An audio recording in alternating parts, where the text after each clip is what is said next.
how big is it is on speed. And video is on. I think you have to show the okay up there. Yeah, hit I okay. think the little okay up there, Here's the open. Right there. right? Okay. And then, What if that thing's not working? Yeah. The owl is looking at me. Is it on? it's on, oh, you have a green, No, it's, I think that's not on. The light looks like it. A little What's white, wrong? the eyes are on. We can hear you. I don't know. We can hear you, we can see you. But you can't see us, right? We can, Yes, you yeah. can. You're good. Don't touch anything. I don't see that. Yeah, we can see. You're good. You guys. Okay, then we're here. But we're all, We'll start again. We Well, can't see them. we can't see them. Yeah, We only see Nelly. we just took care of it. yeah, so it's another speed. Right. Oh, it's the It's probably on speaker view only, so it's okay. Okay, Okay, all right, good. Okay. Again, welcome everybody to Manhattan Community Board 4. Business License and Permits Committee. We meet in a hybrid manner. Our hybrid policy can be found on our website. Board members are expected to attend the meeting in person unless they have a disability and or an extraordinary circumstance. Excused members and members of the public will still be able to participate virtually. Members of the Business License Permits Committees who are meeting here on Zoom must leave their cameras on so we can see who they are. And again, you heard this meeting is being streamed live on our YouTube channel, and its transcript is being recorded. Okay? I'm Bert Lazary, co-chair of the Business License and Committee. And I'm Frank Paul-Zubiak, the other co-chair. Amy Evchenko, member. Wendy Gonzalez, member. Alan Moxley, member. Candace Hewitt, member. Christine Berthet, member. Frank Morris, member. Okay, And I'm on. the way we proceed is we have an agenda, and everybody should by now have a copy of the agenda. Tonight we have, let's see, we have 16 items on the agenda that include, and we group them by type of application. And we proceed with the applicant telling us what they're here for. Then we have committee questions, responses, comments, and then we ask people from the community to respond. Tonight, we seek to have, like I said, a tight agenda of 16, and we want to proceed by limiting comments from the community to 1 minute each. And if you want to make a comment that people preceding you have already made, we prefer that you just say, I agree with what so-and-so just said. Thank you. Okay, and we have another committee member who just arrived. 10. Okay, No, it's on. Sherry? Bert, we also have committee members online. All right, the 2 committee members online, introduce yourselves, please. Hi, I'm Carrie Keenan, committee member. Mike Noble, committee member. Welcome. Okay, so this committee will hear the applications on the agenda, take a vote on that, and that vote is a recommendation to the full board of CB4, which will hear these items and take their own vote at our next board meeting, which is actually on a slightly different day. It's on Tuesday, October 1st. And then the full board makes only a recommendation to either the state liquor authority or the Department of Transportation. We have no power to grant or deny a liquor license. Again, we can only make recommendations to the relevant agencies. Okay. So on the, like I said before, our agenda is items, applications are grouped So the first grouping we have are applications for a new wine, beer, and cider license. And in this grouping tonight, we have only one Okay, application. 1 second, Bert. If you're a member of the community and want to speak on an application, we ask that you raise your hand only when that matter is called. So no one should have their hands up now. When we call a particular item, that's the time you should raise your hand, use the raise hand function. So we know that you want to speak on that item. Thanks. Okay, so the first item is the new wine, beer, and cider license application. The only item we have here, only application, is 257 7th Avenue, Bella Pizza Corp. With hours of operation 11 AM to 9 PM, 7 days a week. Okay, is the applicant here?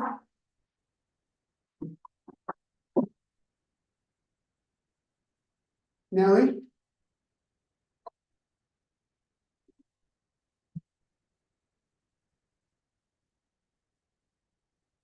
Christopher Solano. Yeah, where's the list?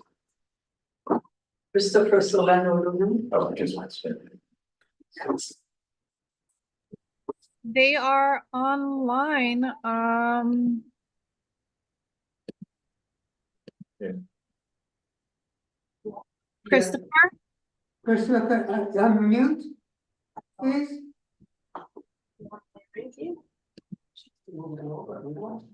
No, these are the people who are. These are panelists. Oh. These are people who are up on Zoom. Hello? Here it is. Hi. Welcome. Can you put your Thanks video for on? having me. What happened?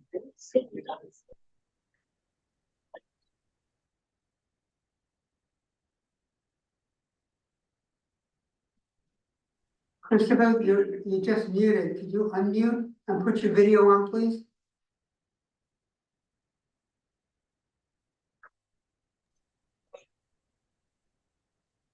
Sorry about that.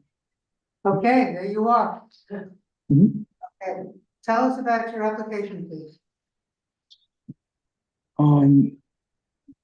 The application. There's supposed to be here someone else with me, but right now I don't know why they're not joining as well. Who's supposed to be with you? What's their name? Uh. Is this your It was business? yes. It was supposed to be one other person with me, but they haven't shown up. Is this the other person a co-owner or is this your lawyer? Co-owner. Do you want us to Wait, wait, go ahead with the agenda and call your matter later? Can you repeat that? and do you mind waiting? And we'll go on with the agenda and then get back to you later, giving the opportunity. Yes. to the other person. Okay, thank you. Okay, thank you. Our next grouping is our group 2. Alteration, these are applications of existing businesses who want to change their method of operation. Okay, so item number 2 on the agenda is 334 West 46th Street, Gibson Palace. Their application is, the applicant is taking over an adjacent space. And their hours of operation will be 11:30 AM to 1:30 AM, Monday to Friday. They're proposing 10:30 AM to 1:30 AM, Saturday and Sunday. Okay, is the applicant here? 334 West 46th Street. Hi. Hi, Hi, good evening. So my name is Sherry and I'm the representative of the Dim Sum Palace for the application. And the owner is with me right now. okay. So tell us something about why you're changing, what's going on. So actually, our current address is 334 West 46th Street. So that location we opened about 6 years ago and is still in good operation. And later on, during pandemic, the landlord, they just contact us because the labor store, the 336, has been vacated for a couple years.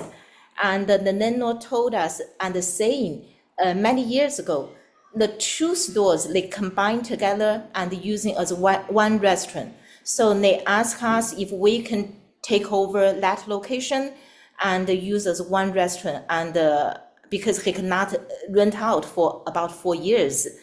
And we think about it. We contact our architect and they told us it's possible. And because our business is good, so that's why we think we can take over that location. And then we hire the architect, we do all the floor plan and got approval, and we got all the working permits. So that's why we are working, we have the construction work in 336. So once we finish the construction in the 336, we will open a door on the wall between the 334 and the 336, and then we can combine together. But it's allowed, okay? We have all the legal documentations for this kind of construction. Okay, thank you. Just a couple of questions. Uh-huh. On page 2 of your form, you say you're gonna have roadway dining, but then later in the application, you say you're not gonna have roadway dining. Are you gonna have any outdoor dining on the roadway or not? Regarding what? I'm sorry? The roadway, you know, the. Oh, yeah, for that one, because it changed a couple times. The first time they think since we combine the labor store, we got enough space, so they don't want the outside dining. But later, they got violations. So couple weeks ago, they got a violation for the outside dining. So the owner said it's so troublesome. So and then we applied. So right now we are in the system right now for the outside dining. We have the permit right now. Okay, so you'll have to come back to us when you wanna add the outside dining. When you get approved by the Department of Transportation, you'll make an application to alter that. The Department of Transportation will send that to us, but today we'll only do the inside dining, okay? Okay, no problem. Okay, and then on page 2, where you have the occupancy numbers, you have 75 people, 6 tables, 28 seats. Is that only for the new space, 336? Yeah, it's only for the new space. So actually, we opened 2 jobs in DOB. One is in 336, one is in 334. So once we finish the construction in 336, we will doing some construction in 334, and then we will apply the PA permit for both 2 locations. Once we combine those 2 together, we will apply for the PA permit. I need something to further understanding. Will there be 2 physically separate? Or are you taking a wall down between the 2 and making it one? Yeah, but because those 2 locations, they belong to 2 buildings. So that's why, as per the building code, we must open 2 jobs separately. Okay, so they're not physically in the same building. It's a different building, it's 2 buildings. Building, so you have to maintain the wall between the 2. Yes, so that's why we have 2 open jobs in DOB right now. But that's not. She's gonna put a She door. said she was gonna put a door. Because the wall is between the 2 stores. So the building department need us to have the working permit for both space. So that's. But ultimately, you're gonna wanna combine them into one, correct? Yes, right, yeah. So they're gonna have to get a public assembly permit to do that because. They're Yes, gonna right, be- yeah. So this is only for The new space. the new space separate. But aren't they going to have to come back for the combination? I emailed the combination, the approved floor plan to the board already, so the 2 floor. No, I'm just trying to understand, We haven't faced this to my knowledge. I would think not, but okay. I mean, if they get a public assembly. Because permit, if it's going to be operating until under a one or the other number, then it would become one place, right? Right, which it ultimately will. I don't know. I mean, let's see what the SLA thinks. Way down the road. Okay, Okay. and last question is, your floor plan shows a backyard. Are you using that at all? So for the back, yeah, actually, we're just making like a garden. So put some plants inside, make it beautiful. No, But no else. customers or anything, right? No seats, no tables. No, you can see from our floor plan, we know the usage for the backyard, it's not for the seating, so we know. Okay. Okay, thank you. Anybody on the committee, questions, comments? Christine, Candace? Yes, you're mentioning that you're going to use storm enclosures at the door. What is the size of the storm enclosure, or is it a mistake? It's on the form. I'm sorry, I'm a little bit confused of your questions. Can you ask me again? I'm sorry.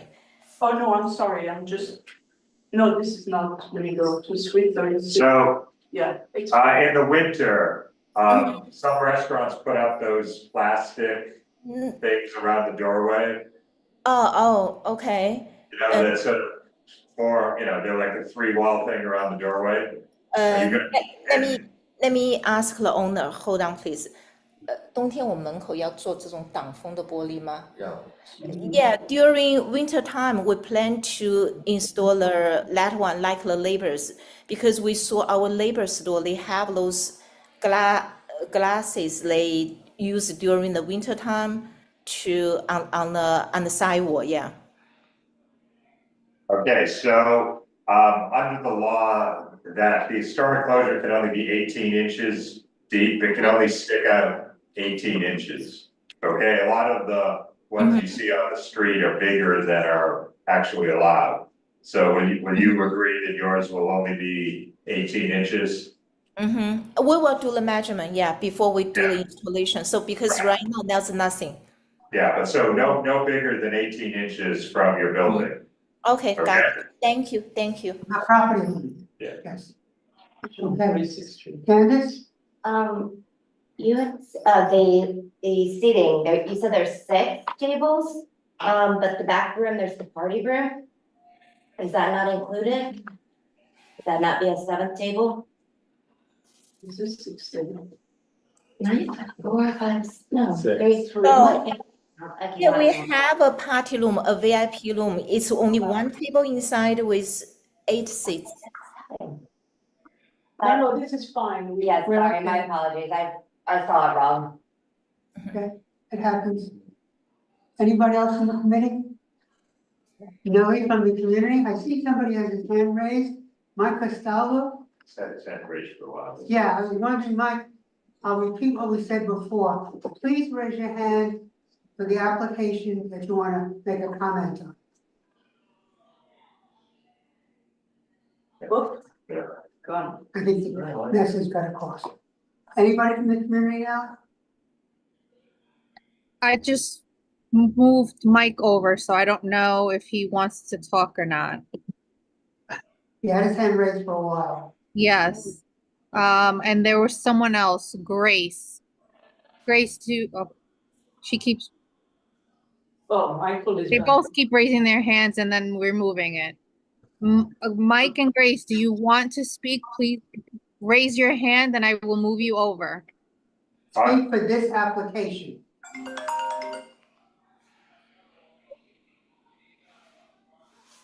So you raised it.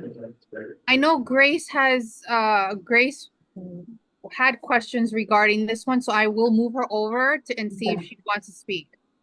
Thanks, Nellie.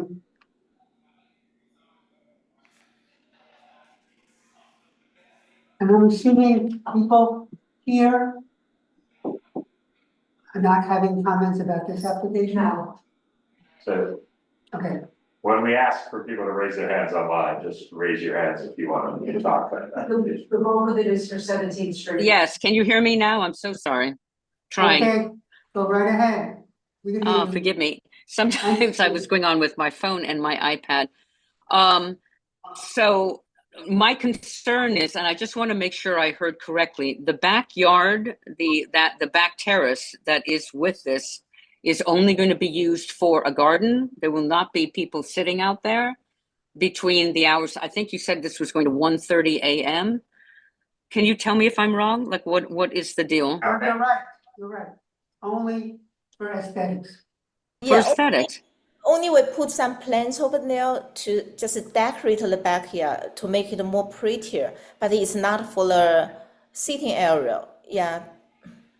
So we wouldn't have, my concern is just that, you know, and you know, God bless you, your new build, your business, that's all cool. I'm just like, we are surrounded on 46th Street has its businesses, but my building on 45th Street, we are in your backyard. So we see everything that goes on virtually. My apartment looks out. I've been hearing the construction, which has been going on quite a while. And of course, you're trying to build this. I get it. But now my concern is that, you know, if you're saying Monday through Friday, you're open to 1:30 a.m. and there's no restriction on people going out at an hour Monday through Thursday past 10 or 11 o'clock, which would not be acceptable. I just want to understand that this is not something that is going to be used as an outdoor space for people that want to have a cigarette and talk. And it's because I'm sure. They just answered. Yeah, they've said they're only using it for planting and. We should probably All put right. some good workers going out there too. Right, so we should put Yeah. If that is the, I mean, I'm just, you know, with due respect to the business here, but also to the community that it surrounds you, I just want to just say thank you if that's the case. I deeply appreciate that, and that's fine if that's the case. We'll make it clear in our letter. Okay, thank you. Mike, you have your hand up? Yeah, just one minor point. I don't know if I'm using my memory here. The question about special districts and that it's not clear. I think it's the Clinton Special District that you're in. Think. Right? Just for the record. Okay.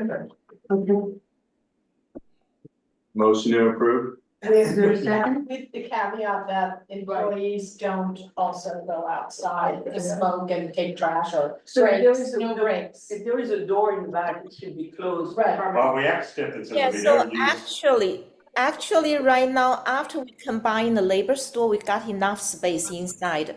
And also we apply the permit for the outside dining. So we got enough space right now. So it's not necessary to let people go to the backyard and smoking in the backyard. So We're just talking about employees.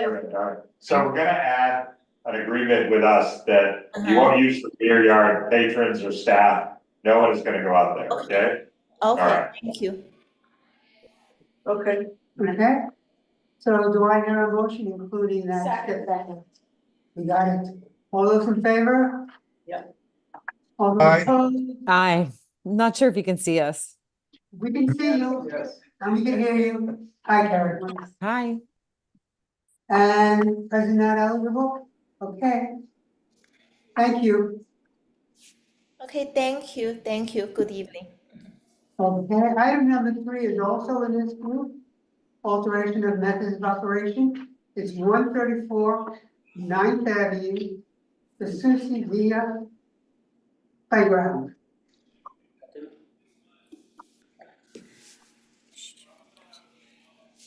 Is the applicant here? Hey, Bert.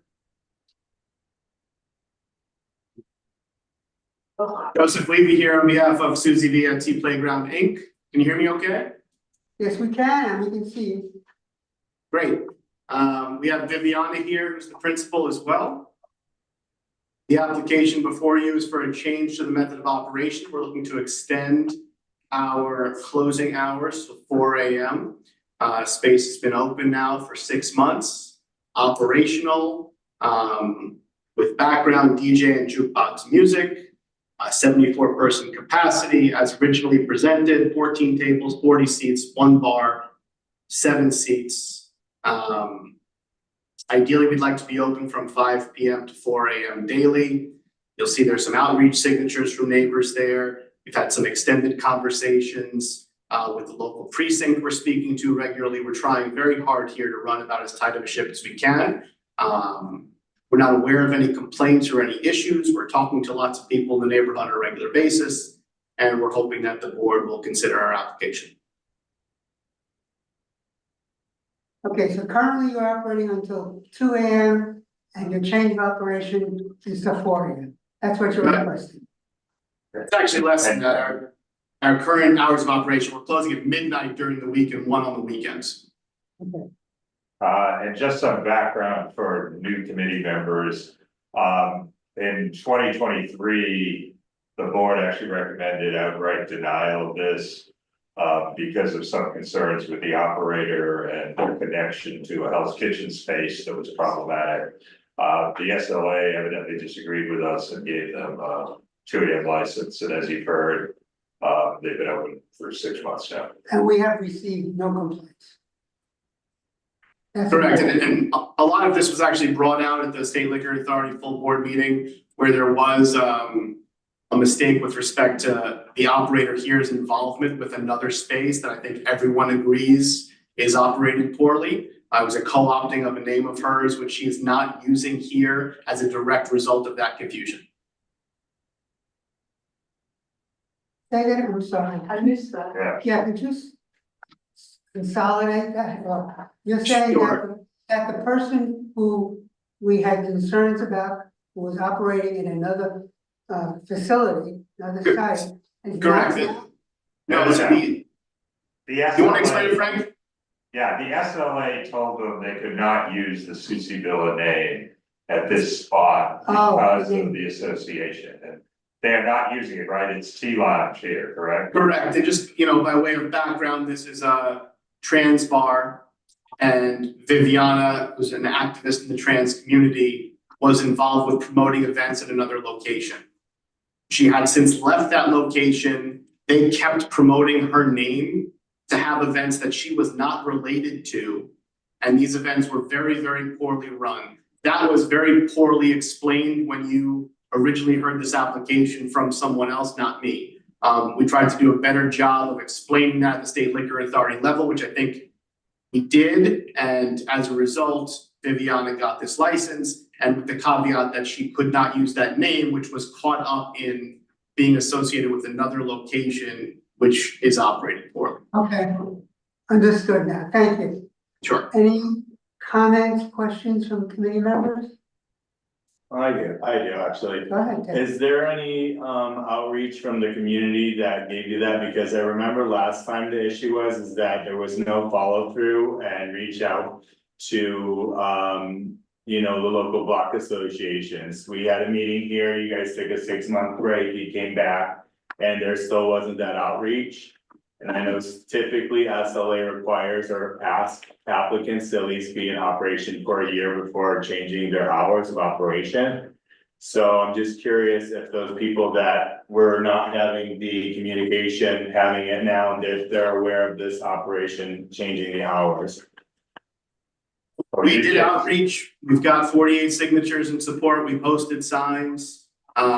We've been active again with the police precinct, and we're trying to be as active in the neighborhood as can be in terms of reaching out to people that have responded to us in the past when there's been reach outs, whether it be positive or negative.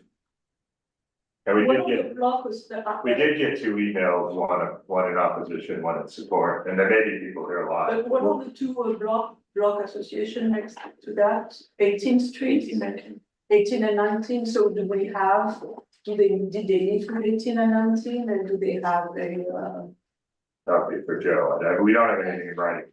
No, nothing in writing. And I so see did you three, meet with 18th Street and 19th Street block associations? I don't know. We meet with 18th or 19th Street. The president introduced me to people from the neighborhood and association. Okay, so she said she went to the precinct, she got information for people in the neighborhood that would be interested in speaking to her, and she reached out, and she didn't hear from anybody. Okay, but you're supposed normally to take the listing from the. Yeah, block. of course. I don't know if any of those people were on that list. Of the community board. we have a list, the community board has a list. Yeah, no, I'm aware of it, yeah. Of neighborhood groups, I think we, and we do have That some says people in the makes community, I sense. see, I mean, who have hands raised. Anybody else from the committee, comments? Questions?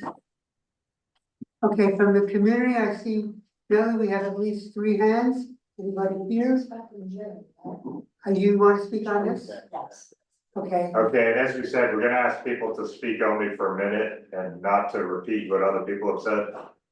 so identify yourself and Hi, I'm Renee, and I'm featured mixologist at the Tea Lounge. We are the first and only transgender owned and operated in here, like in Buffalo, New York.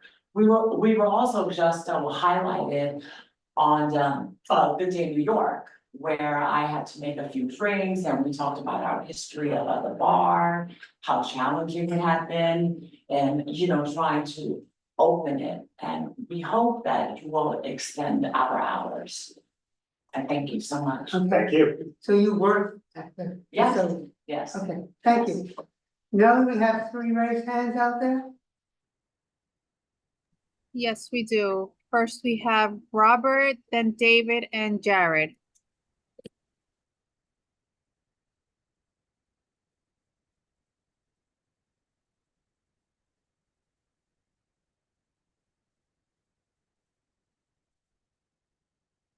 Okay, we're ready. Hi, can you see me now? Yeah. Hi, everyone. Hi, My name is Robert. I am speaking on behalf of the 300 West 19th Street Block Association. We are against extending the hours for Tea Lounge. Tea Lounge is in a residential block on the ground floor of a brownstone. These buildings were never intended for late night bars. Soundproofing test was never conducted before they received their license, their liquor license. They're requesting to stay open to 4 a.m., 7 days a week. This is a residential building where people have to work, and there's no need to subject them to late night noise 7 days a week. There's absolutely no reason to have a lounge stay open to 4 o'clock every single day. No other business in our general area stays open that late, nor is there a need for it. This would change the character of the neighborhood, increase foot traffic, car traffic, potential loitering and disturbances. And just as a side note, they may have reached out to a lot of people, but they did not reach out to us. I personally slipped a letter under their door right before they opened, welcoming them to the neighborhood and with our phone number and email. No response. Earlier this year, we invited them to our meet and greet, which some of you went to, and it was really packed. We never heard from them, so I'm not sure who they reached out to in the community. thank you, Robin. Next, please. Next is David.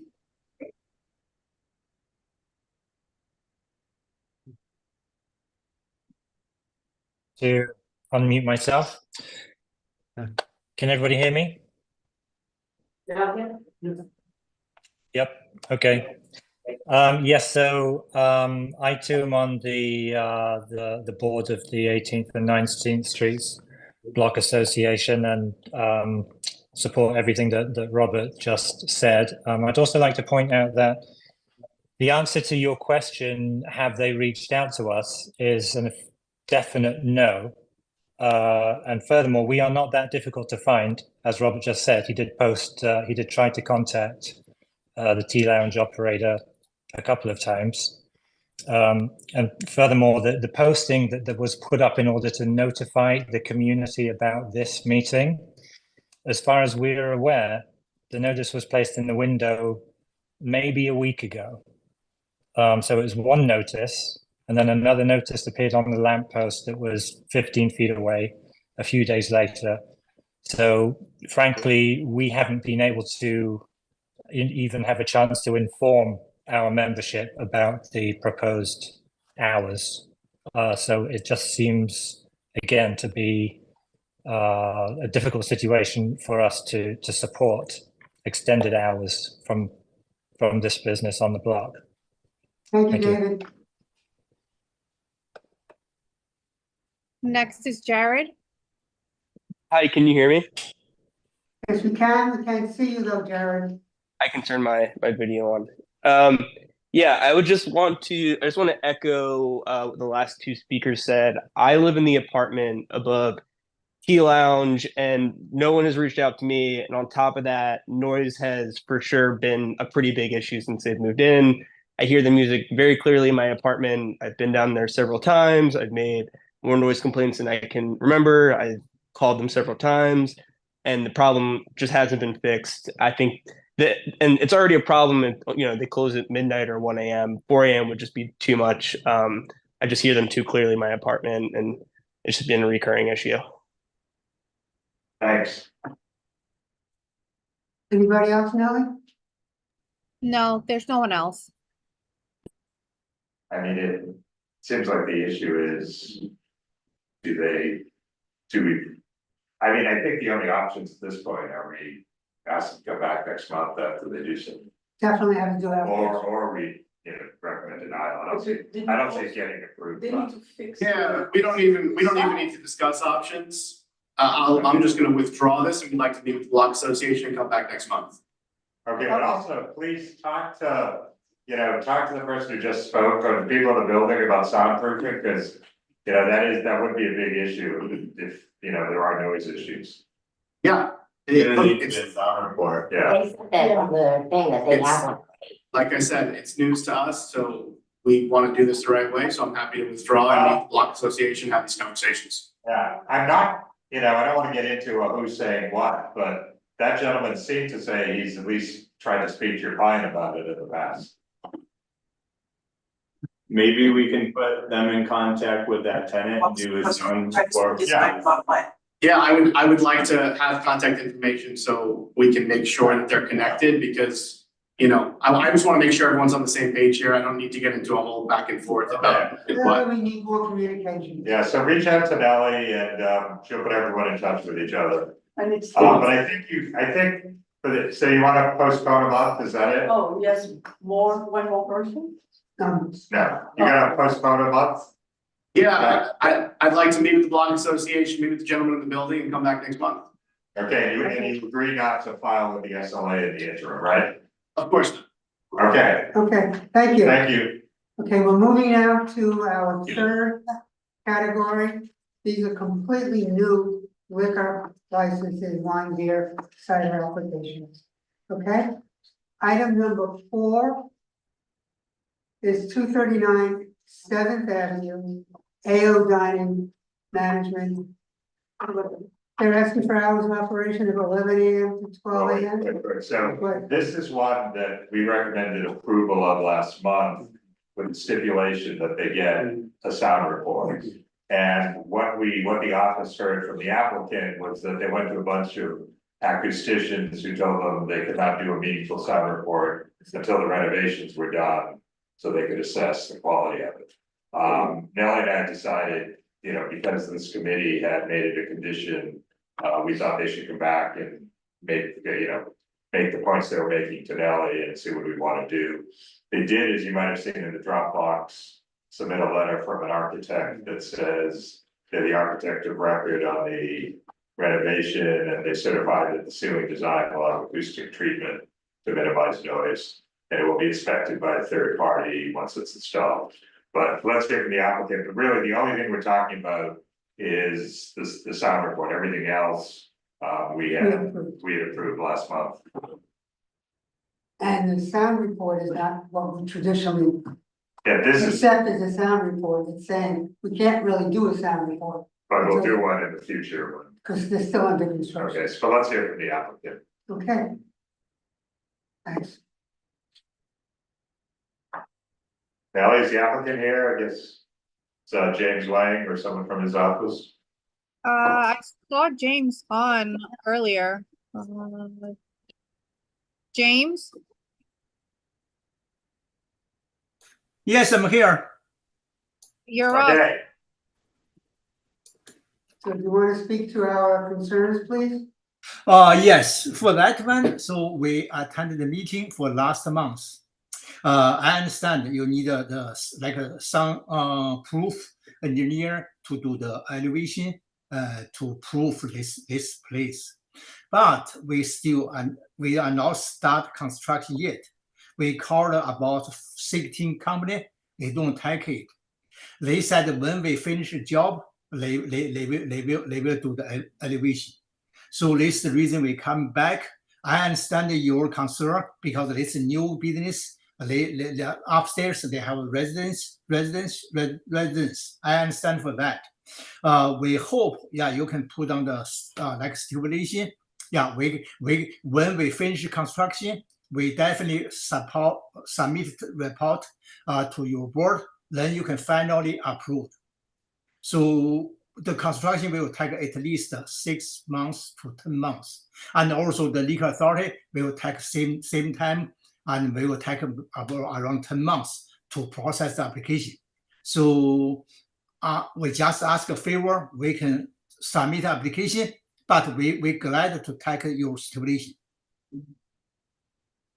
Also, I think my client is here too, and his architect is here too. So because I will ask the architect to do more explanation to your member, so you can think about it. So I just want to get one thing clear. Still under construction. So you're saying you're not going to be really open for another 6 months? Is that what Yeah, you're saying? but I think what they're trying to do is get a liquor license, so when the construction's, which, there's still a big delay there. There's an issue though, with the sound report, because if there's tenants that live above with, that they have a floor, I'm imagining the whole building isn't vacant. Right. They need to do the sound report to determine what type of materials to do to build. Yeah. That was my point, that's just, I've never heard, I mean, if you're an architect, they are going to say, the sound report say you have to do A, B, C, D, and that's what you do. But the way this is backwards. That's why they're here. As far as I'm concerned, is like they need to contact a real knowledgeable and expensive sound engineer, which is going to do the right job, not 20 guys who are saying, hey, I can't do anything. No. Yeah, because after it's built, it's too late. It's Then too they late. have to rip it out and put it in the ceiling. And they won't do it.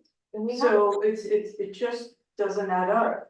James, do you hear what people are saying, that ordinarily, you do the sound report now and the acoustician tells you, you have How to to, build it. how to build it. You have to put in this kind of insulation, you have to, use various materials and so forth. Yes, I did submit the architect plan this morning. I emailed to your board. I understand you. Okay, I'm really agree with you. If okay, so the residential upstairs, we don't like bother the neighborhood. So this is the reason. But anyway, so right now we conduct the company. They said because you are not started construction yet, so we cannot give you any report. So this reason we. There are companies we've had a lot of. Acoustalog. Well, Acoustalog would do it. Yeah. Any reasonable acoustician would do it. This is not, Yeah. we don't know who they are talking James, about. We do have a list. There is an approved list on the, Acousticians. right. Could you? So what we're saying is that you have to do the acoustician report before you construct, before you do construction. Just like you have to have an architect design before the construction. What you're saying is like, I'm going to build and then I'll ask the architect if it's okay. That doesn't work like that, right? You need to go and spend the money on the acoustic report from a reputed acoustician now, not later. Because they will tell you what to do while you construct. So you won't have to tear something out and put something new in. You'll be able to do it as you go along in the construction. Oh, okay, my client is there. Could you give the chance to let my client explain to you? He's here. So can you let the architect to join our meeting, because I think our architect raise hand already, but you guys not proof. Oh. Well, the architect Yes. isn't. So he want to explain anything to We you. should hear the So architect. We have to, yes, we should listen to the architect. Is the architect there? Yeah, he's raised his hand, Nellie hasn't brought him over. yeah, QUIN. I just promoted, Yeah, okay. move them over. Hello, can everyone hear me? Yeah. Yes, Hello, good to see everyone. My name is Kun. I'm the project architect for this project. Previously, I sent a letter and then we realized it's not enough. And then I made a join to explain the methods of construction. Prior to this project, I've done a few yoga studios and restaurants that has residentials about. So I'm fairly versatile about the acoustic performance for materials in terms of how the walls and seating should be built. We don't have a test report for a restaurant that's not built, but if you would allow me, I want to explain a few simple facts in this meeting. Just a few points. First of all, this entire building, it's a high-rise building. The classification of the construction is 1A, which means it's 3 hours fire rating between the floors. So that means the concrete slab separating the residential above and the restaurants below, it's already 6 inches minimum thickness because it has to be a 3-hour rating. Now, in the drawing I sent, the lawyer sent earlier, in the drawing I stated that 6 inches fire, concrete wall, it's gonna give you about 60 STC sound transmission classification, and that's gonna bring a loud street noise. I'm sorry, as I speak, my dog start to bark. I know that. It's gonna bring a street level noise to about 30, which is acceptable for residential level. So that's from 90 to 30. So that's already a bare seating without any construction. Now, in my drawing, I also added acoustic seating that has acoustic panel and insulation in there. That's about at least a 30 STC performance added to there.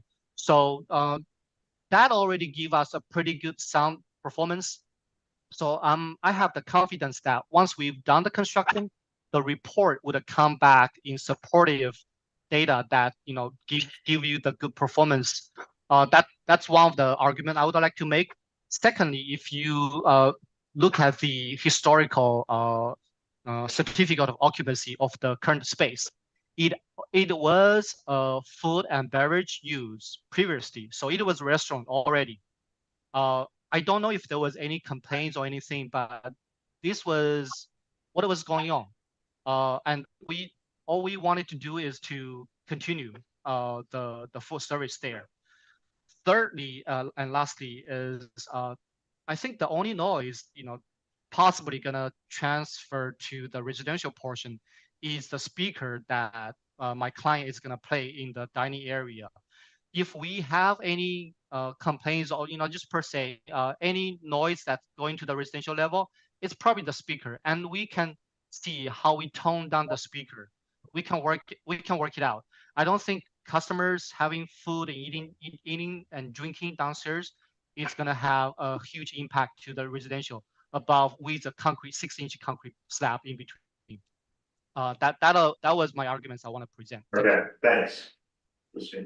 Yeah, and unfortunately, you may have missed that, but the people who are just above this establishment have told us that it was very loud in the past, and it was going to be even louder now. So that's one thing. And the second thing is, in spite of all your expertise, I think we would like to rely on an acoustician who can say, this is the way you should build it. So, it's not going to be, you are not going to live here, you are not going to work there. There are neighbors which are there who say they need to have a safe environment and not noisy. And we're not going to take a risk on just, somebody saying, I know what I'm doing. That's not good enough. So we need to have an acoustician making a report now to make sure that you are building it the way it should be. Unless we know what the decibel leakage is from your business into the apartment above, you can't make any calculations accurate. Right. And doesn't sound like you guys have the decibel difference between the apartment directly above and your business. Right. So I think the bottom line is like, you really need to bite the bullet and hire a really good acoustician. And we know it costs money, but you need to do it. That's the way forward. Well, we should probably go back to James, the representative at this point. James? Yes, I'm here. So it seems like I'm not gonna vote on it. people would, yeah. I think everyone here thinks you still need to get an acoustic report done now, that there are experts, including this company Acoustalog, that we believe would be able to do it under the present circumstances. Okay, so let me talk to my client. Okay, so I think if like this situation, we ask for postpone again for next month. Give them time to go the report and submit it to board, and okay, so we can working together. Okay, and you won't file with the SLA until you come back here, right? I'm not filed yet. Okay. Okay, thank you, James. Wait, Nellie, when do we need the report by? That should be pushed to next month. We will need it by the 23rd. Somebody else. Hi. September I mean the restaurant, and then we not like play really loud music. It's a fine dining restaurant. We should be like really quiet restaurant. And also the second floor is a gym room. Like the whole building is gym room. Even though they so I don't know. What's on the second floor? What did you say is on the second floor? So if we are the first floor, the second floor's residential, like the gym room, is top of us. So not like the people living there. So I mean, So there are no residents He said on the it's a second gym. floor. Is that gym? Across. it's another side. It's an office. So the second floor is an office, and then we just open until like 11 p.m. Yeah. and then we will go. So When they combined, yeah, This the was the one that combining of the two places, Yeah. and the other place. on the other side. I don't because 23rd like is. maybe that's why I not explain like that much. So Yes. so it's I still don't There are no residents understand above like the problem, the on noise. the other side. On the other side. That's where we should get this one for the Okay. second. Well, but there are residents above you on the other part of the building. Dining room number 2. No. It's a dream. Above your entire Totally not space. above the dream, like not. But this is a like new the space people living that there. you're putting together 2 spaces now, right? Yeah, Right. so the entire building, it has a few tenants on the first floor. It has the lobby for residential above. It has a FedEx office on the left side facing north. Then we have a deli on our south side. And we are the tenant in the middle. I believe per what my client was saying, where we located, a third of our portion above is the above. Then the middle portion, which is another third, it's a directly a roof, so it's just a one level open to the courtyard sky space. Then the last third, it's a different building. It's a 4-story building. The entire building, I believe, it's an office space. Second floor is office. So where he's referring to the first 1/3, where we have the concrete slab, what's above us is a gym. So maybe the complaint that was received could be from a different tenant that's next door. And the fact that it's really early. So, and the 60, almost 45% our space, the second floor is like empty. It's Right, but but we have had situations where noise travels above the second floor. Yeah. We have had, because things can travel up support beams, you can have sound that rattles the walls. It is not unusual. In fact, it's really our practice that if someplace has not been a bar or a restaurant before, we're gonna request this kind of report. It's not something, it's not a surprise requirement here. So, James, you okay with, you're okay getting one? For me, it's okay. I just want my client to agree because So I'm okay. I Like, anything you want me to do, I will do. Okay. I will try my best. Thank We you, sir. appreciate that. And so Yep. we will I will try postpone. my best. Yes, for sure. We will Okay. postpone. Thank Thank you. Thank you. Item number, Wait, wanna go back to the first one, see if they're ready? So Nellie needs the report by September 23rd. if you want to be, Or it needs to be tabled. if you want to be an October meeting. Yeah. If you want to be in the November meeting, you can go past the 23rd. Okay, item number one, applicant number one, is your other app here?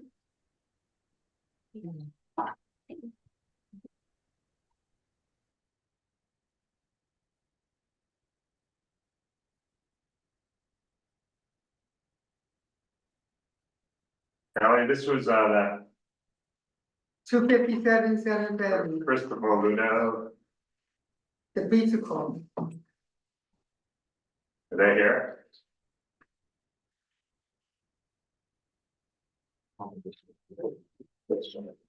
I guess not, so let's. Christopher? They're on, but they're on mute. Christopher, are you ready?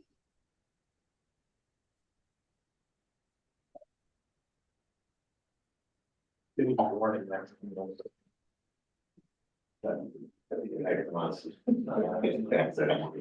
not responding. You can move Okay, to. let's go on, now we'll move on to item number 5. Ellie, can you send them a message and just tell them to raise their hand when they're ready? Yeah. Item number 5 is 453 West 17th Street. The right. They're asking for hours of operation 5 PM to 4 AM, 7 days a week. Hey, Bert. Joseph Levy here on behalf of the Right Group with one of the principals here with me. I'd actually like to withdraw and postpone this application. Item number 5 as well? Yeah, item number 5, yeah. Okay. Okay, and again, you won't file with the SLA in the interim. Correct, I won't. There's just a couple things I want to have in order.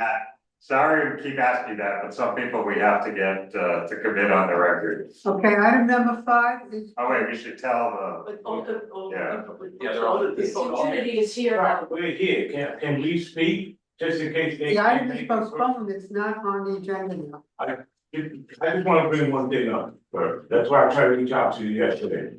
These people are already having events, okay? Okay, but. So Wait, they- no, we have to listen to everybody. Yeah, that's right. We can hear. I know what you're referring to. Yeah, so to deal with your issue, it is possible for someone without a license to get a temporary 1-day catering permit.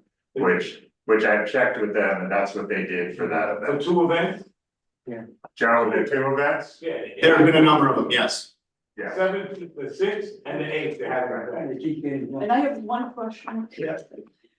What is the relationship between this operator and One Oak? Zero relationship. They're not related to each other in any way whatsoever. Okay, I don't, how many people are here for this? 5. Okay, well, we don't know how many people are online. Is there like 2 basic points you can make so the applicant can hear? Okay. Absolutely. First off, it was flashbacks PTSD of One Oak Days this past weekend. It was so unacceptable. For horns going off from 3 AM to 5 AM, set Friday and Saturday. All that aside, there was no community outreach. We lived less than 50 feet away. They never stopped by the building. They never asked anybody. They did not really post anything. They did not do anything. There's no sound study, no traffic study, no security plan, no crowd control. The list goes on. Okay. But we're talking about the one night activity, the 2 nights. Okay. But this is indicative of Okay, what's to go forward. You're going on. Yeah, anybody want to add, we just want to give them notice. So the thing is, Miguel? that, when it was 1-0, the street was closed off. We literally from 9 o'clock till 6 in the morning. The residents of Fulton houses were unable to sleep. This guy is requesting from 5 o'clock to 4 o'clock those days again. So we're gonna go through the hell we went through with them. These people have no respect whatsoever for the community. They're gonna do what they wanna do once they get approved. So we gotta think about whether we go forward on letting a nightclub come to that block, because we don't Okay. want that. Yeah, all right, Yeah, so, but this is not what's before us right now. Yeah. This phone. I appreciate hearing, but then I assume that when they get back on the agenda, you'll all be present again. right, Yes. but so Joe, you heard some of Well, the things they're we concerned about. talked to my dad about Uh-huh. this by chance, Right. there was no hours. So that's why he's postponing. They're gonna give everybody notice now. Meet with you if you want and try to, Absolutely. okay, Okay, all right, thank you. very good, thank you. Inga? Yeah, I walked by yesterday, their door sits back, there is one sign on the door, since the door is set back from the walls of the building, you barely notice it. You need to put the posters and the notices on the lamp posts, on other areas. Alan and I also, correct, Alan and I also went into hotel to see if you had reached out to the hotel across the street, because they had an issue with One Oak. No one at the hotel knew anything about it. Residential building. No, I sit on the board. Okay, one at a time, please. So there was zero outreach and the sign was posted, but it's nearly invisible because it's sunken in. Okay, Okay, all right, thank you for coming. Yeah, We will see you Appreciate it. next month, or if it takes more than a month, who knows when we'll be there. Thank you so much. Yeah. And I hope you've taken in what people have been saying. I was aware of this, which is why I tried to preemptively withdraw it. yes. Okay, No, but I think, Joe, I think it was good to hear the strength of Of the course. feeling. From some of the nearby residents. All right, Of course. thank you. okay, Yeah, thank you. Appreciate it. Thank you, everyone. Okay, next item on our agenda, item number 6. You can. Item number 6, 186 9th Avenue, Castella Incorporated. Asking for hours of operation of 8 AM to 1 AM, Sunday to Wednesday, 8 AM to 2 AM, Thursday to Saturday. Mike has his hand raised. Nelly, is Mike Kelly not in the main meeting? He has his hand raised. Yes, he's on. Okay, Is he, I know he has his hand raised. I was asking, Mike, are you ready? Mike, Forgot you're about on the mute. mute button. Here I am. Okay, this- thanks. This is an on-premise liquor license transfer application. Tariq Daka, the current owner, is applying for a new license because he is giving a longtime loyal employee equity. The change in entity is the only change. Everything else is staying the same. Tariq was a manager here from 2015 to 2019. Became the owner and has operated it since then. He also owns Kunan on the corner, full-service Italian restaurant. Seating's the same, 8 tables, 32 seats, 10 at the bar. 8 AM to 1 AM, Sunday to Wednesday, 8 AM to 2 AM, Thursday, Friday, and Saturday. Background music. There's no outdoor seating at this time. That's about it. this is a new application, right? No, Is it, it's a change of ownership. Oh, it's in the category. but it's in a, for some reason we have it under new liquor license. Well, he wrote transfer on it. It's just how it got. Okay, okay. I think it's, Cider, wine, beer, cider, right? no, it's full liquor. No, it's full liquor. Yeah. They've always had a full liquor license. Yeah. So it's just a change of ownership, is that what you're saying? It's they're adding on a new owner, one of the longtime employees. The current owner is staying on with 95%. Okay. Okay. He's giving one of the managers 5%. The changes you have a. Bestie room? Why do they keep putting it on? Mike, Oh, yeah.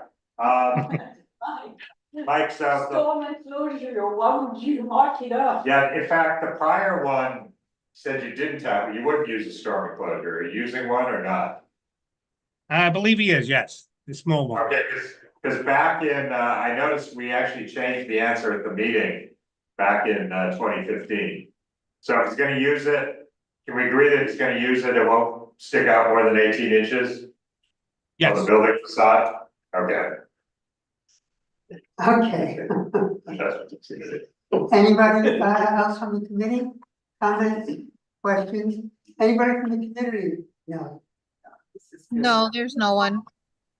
Okay, do I hear a motion? Motion, second, okay. And all those in favor? Aye. Opposed? Person not eligible, abstaining? Okay. All right, thank you. Thank you. Okay, item number 7, 653 11th Avenue, CE Inc. 48 is the owner. This is the hours of operation. This is in a hotel. This is the Ink Hotel, which is, This is the Ink Hotel. So what is that, a change of ownership or what? I don't know, we'll see, someone tell you. from Max, is it you or somebody else? It's me. It's me. Okay. Hey, My Max, go ahead. All right, my client should be raising his hand, Jeff Baltzer, but I'll get started. Well, there he is. Okay, good. Hi, everyone. Max Bookman, Pizetsky and Bookman PC for the applicant. With me is Jeff Baltzer. He is the Chief Investment Officer for a Rebel Hotel Company. They operate about 20 hotels across the US, including roughly 9 in New York. They've got decades of experience. So yes, this is the Ink Hotel, 11th Avenue, 48th and 49th Street. 222 keys. It's been there since 2009. There's been a succession of entities that have held the liquor license for the hotel over those years. Most recently was in 2019. Which is now the current licensee. It was a combination of Brookfield and Kimpton Hotels. So to Christine's question, this is a transfer application, which is the word we give for a new license application, where there is a purchase of assets between the outgoing licensee and the incoming applicant. In this case, the applicant is buying the whole hotel, including all the assets. What you approved in 2019 and what the SLA approved in 2019 is exactly what we're asking for here. So no change in the STIPs whatsoever. We found your STIP packet from 2019 and we ripped the whole thing off and placed it in with our name on it. There's no change except for. And Max, this is only like roofs, this is not the rooftop, right? No. That's And right, it's Frank. not- And it's not the restaurant. That's right, Frank. So what you approved in 2019, and what's part of the liquor license now, only covers the portions of the hotel that covers the whole hotel except for the rooftop and the restaurant. Those have always been separately licensed under a separate tenant, third-party tenant. That's going to be the same here as well. They're finding the process now of narrowing down a third-party tenant who's we're just going to be the landlord of them, and they're going to lease out, take a lease from us for the restaurant and the rooftop, and you'll get a separate liquor license application for that tenant. It might be with me, it might not be with me. It hasn't been figured out yet. What you approved in 19 and what the SLA approved and what we're looking to take over is a liquor license that covers the rest of the hotel, which means hotel rooms, room service, mini bars. There's 3 banquet meeting rooms where there's F&B, and that's all. All right. Okay, any questions, comments from committee members? I see one raised hand out there now.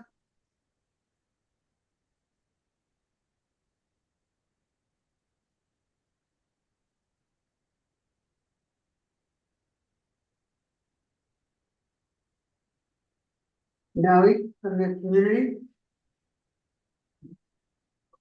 Sorry, I was having some tech issues. I couldn't unmute myself. Hold on one second. I'm trying to move them over. Thank you.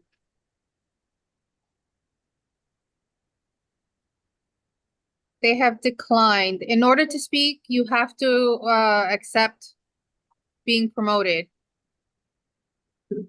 No, I don't promote, I don't want to meet. why don't you raise your hand? Going once, going twice.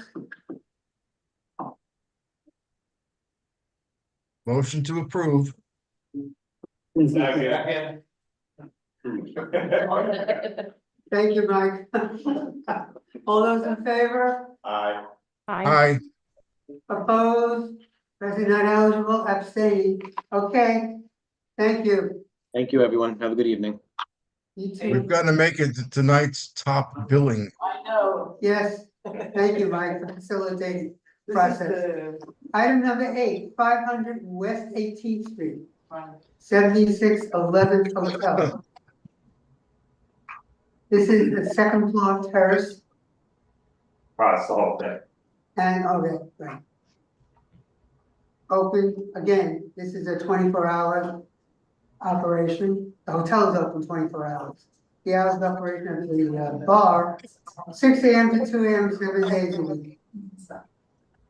And specifically the terrace, 7 a.m. to 10 p.m., 7 days a week. The applicant here? Yes, good evening. This is Alyssa Yowie. I'm the attorney for the applicant 7611th Hotel LLC and Faina Hotels and Resorts.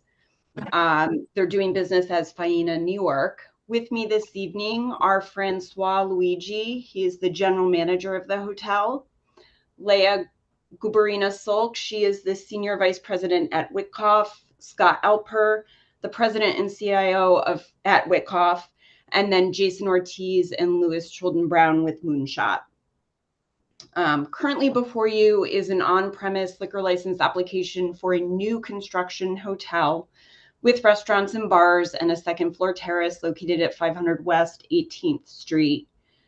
7611th Hotel LLC is the owner of the hotel, and Faina Hotels and Resorts, which is a subsidiary of Accor, will manage this hotel. Accor does hold a liquor license for the Sofitel New York, located at 45 West 44th Street, and that license is in good standing. There haven't been any issues there. So as I said, the application before you is for the Faina Hotel. There is an outdoor terrace located on the second floor of the hotel that's included with the proposed license premise. The hotel is currently under construction and is slated to open next spring. This is a mixed-use building. The hotel is located on the basement level through floor 11, and then there's private condominiums on the upper level floors. There's 120 guest rooms in this hotel. I would note the 500-foot rule is implicated. We do have 7 other licensed premises within 500 feet, but none of those are hotels. And the 200-foot rule does not apply. We don't have any churches or schools here. There's one full service restaurant in the hotel, the Faina restaurant, which is located in the ground floor. And then the second floor of the hotel has a lounge, the living room, a sushi restaurant, El Secreto, and a private dining room, La Cava. There's also room service and mini bars and guest rooms. Okay, thanks. We got a couple of letters of support that just came in today. I just want to summarize in case people didn't see them. One is from the Friends of the High Line that say the hotel will be a great addition to the community, create jobs, positive economic impact. It'll adjoin a new public plaza and entrance on the High Line, completed with a public-private partnership. They're excited about the amenities offered by the hotel and believe the second floor terrace, which faces the High Line, will be a wonderful local feature.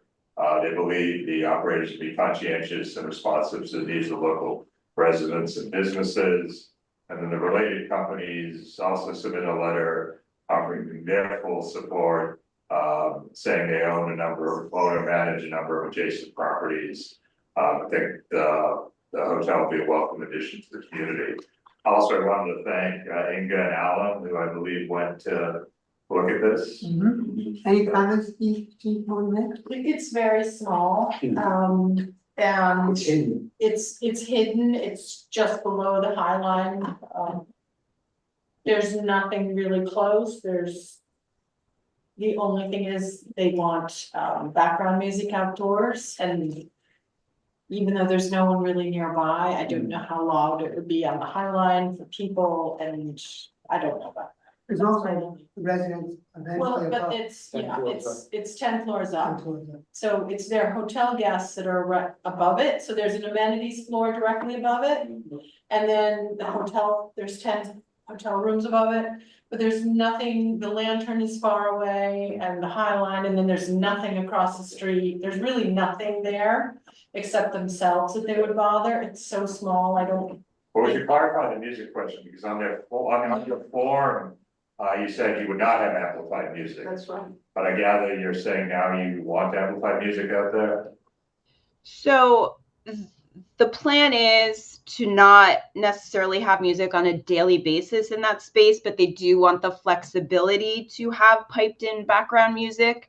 I did submit with our materials a report from a certified sound engineer who did note that on the outdoor space, they have very small speakers. So it's just light background music. It would not be amplified music. It would not be anything that was loud, and certainly wouldn't impact the ability to have a conversation if you were sitting on the terrace. Yeah, I think there's confusion. The speaker is an amplification method. So that's how you amplify. That's what a speaker is. So even if it's tiny, it's amplified. Right, and unfortunately, we've had some experience of concern with just these kind of speakers, where what we're told at the beginning is not necessarily the way they're used. You know, years after this, perhaps through no fault of anyone's, people don't understand the, you know, the restrictions or the original intent of the speakers, but Managers change. we've definitely found that these kind of speakers can end up bothering nearby people, so. Christine. Yeah, I have a clarification. I'm looking at page, I don't know what the page number is. It's in the drawings, right? And this drawing, and maybe you can help. Is that page 19? Yeah, Yeah. what are the streets there? Where are what street? I don't know where we are. Well, so on this side, Right. it's, if you're looking at it on your computer, this side over here is 18th Street. Here? Yeah. Here is. No, 18th Street is the other side. This. Yeah. Okay. Oh, that's 18th Street. And then that dark gray, the very dark gray thick, that's the High Line. Okay. Yep, and across the street is nothing. That's where the park, that big construction area that's. Here, there's nothing. Across the street, across off the Here. High Line. Oh, here. There's nothing. Okay. And there's nothing on the other side. There's the Lantern Hotel. What about the this? Lantern- What about this? What is? It's all, yeah, 17th, and it's all them. Okay. They go for far. So the terrace Is that tiny little white jagged thing. Right. It's more of an appearance. I mean, you can fit people on there, but it's going to be right on the level of the High Line. It's about, it's Just about above. 8 Right. feet below. So I think. So it's a person. Right, so below my concern would be that anything that transpires that goes to the High Line. Right. Because, you know, you don't want to have any Right. noise or whatever. That's what I think. Polluting the High Line experience. Correct. And I think we need to be careful about that. It's amplified music. Right, I think mentioned that that that might be an issue. this is not a place facing the High, if it would have been facing the street, I could have been convinced, but facing the High Line, and it's right above it. Mhm. Let's see, does anyone else have any issues, questions besides the music? Oh. Nellie, is there anyone here from the community about it? What's the terrace? No, there's no one. Miguel, do you have a comment? Yeah, so I actually reached out to them, they sent a email, blast email. They called me back, the gentleman stood on the phone with me for close to an hour. They're very nice. He really was really professional, totally the opposite of 453. He guaranteed me to make sure that he hired people from within the community. He said, not only do I wanna hire people in this business, I wanna have them work in the hotel, once the hotel is completed. He stated that this community is a community that he wants to work with. Many business owners like this don't want no part of it. He wants to make sure, he wants to continue to have more and more conversations with me to make sure that we are part of what he does in the future. So I have full support for this applicant. Okay, thank you. Nellie, anybody else? Anybody out there, Nellie? No, there's no one. So I guess the only question of these, the amplified sound, I'm, having had bad experiences in this and other situations, probably know the ones I'm talking about. I'm a little concerned about it. And the reason we urged Inga and Alan to do the site visit was its proximity to High Line. So I am encouraged by the letter of support we got from the High Line, but I don't think they necessarily focused on the music. Yeah, at least I'd be more comfortable without it, but I don't know how other people feel. My preference as well. Do not have it? Do not have Okay. They were all extremely lovely people, so managers, everyone we met was just really nice, but you know how that changes over the years, and then you get someone that doesn't know what's going on, Yeah, so. just as tough. So listen, I think everyone's very supportive, including the High Line, which is great. But I think we prefer you not to have any kind of music on the outdoor space. Okay, Francois Scott, are you on the line? Yes, I understand, and I don't have a problem with withdrawing the sound for the terrace on the second floor. Okay, thank you. Thank you. you. We appreciate that.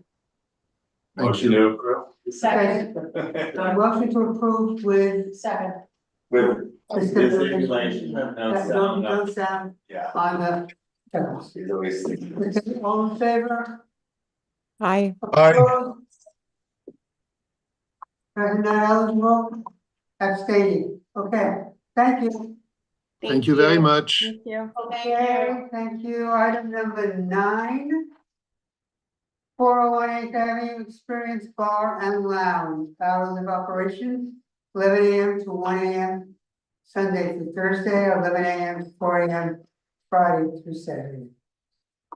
At 4 a.m. Thursday, Friday, Saturday, 1 a.m. the rest of the week. 401 8th Avenue, which is at 30th Street. Okay, so Thank you. yeah, So, so Donald, I don't want to waste a lot of time here. We got a lot of community comments about sort of lack of outreach to the residents and about whether this kind of operation is actually permitted in the building. I haven't been able to get into the details at all. But before we start hearing from all these people, did you talk to the residents of the building and what's happening here? I don't know how much of that was done. I do want to tell you that we're not asking for 4 a.m. anymore on the weekends. We're going to change to 1 a.m. during the week and 2 a.m. on weekends.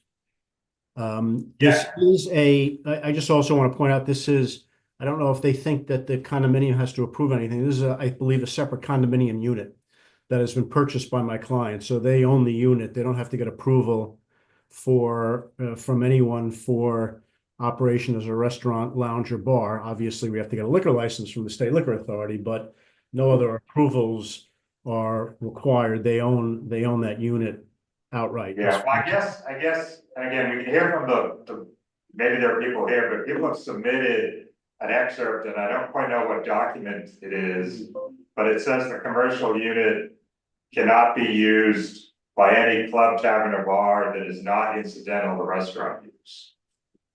So I don't know. Incidental, that's not incidental to what? To restaurant use. And that's. Well, it is a restaurant. I mean, It is a restaurant?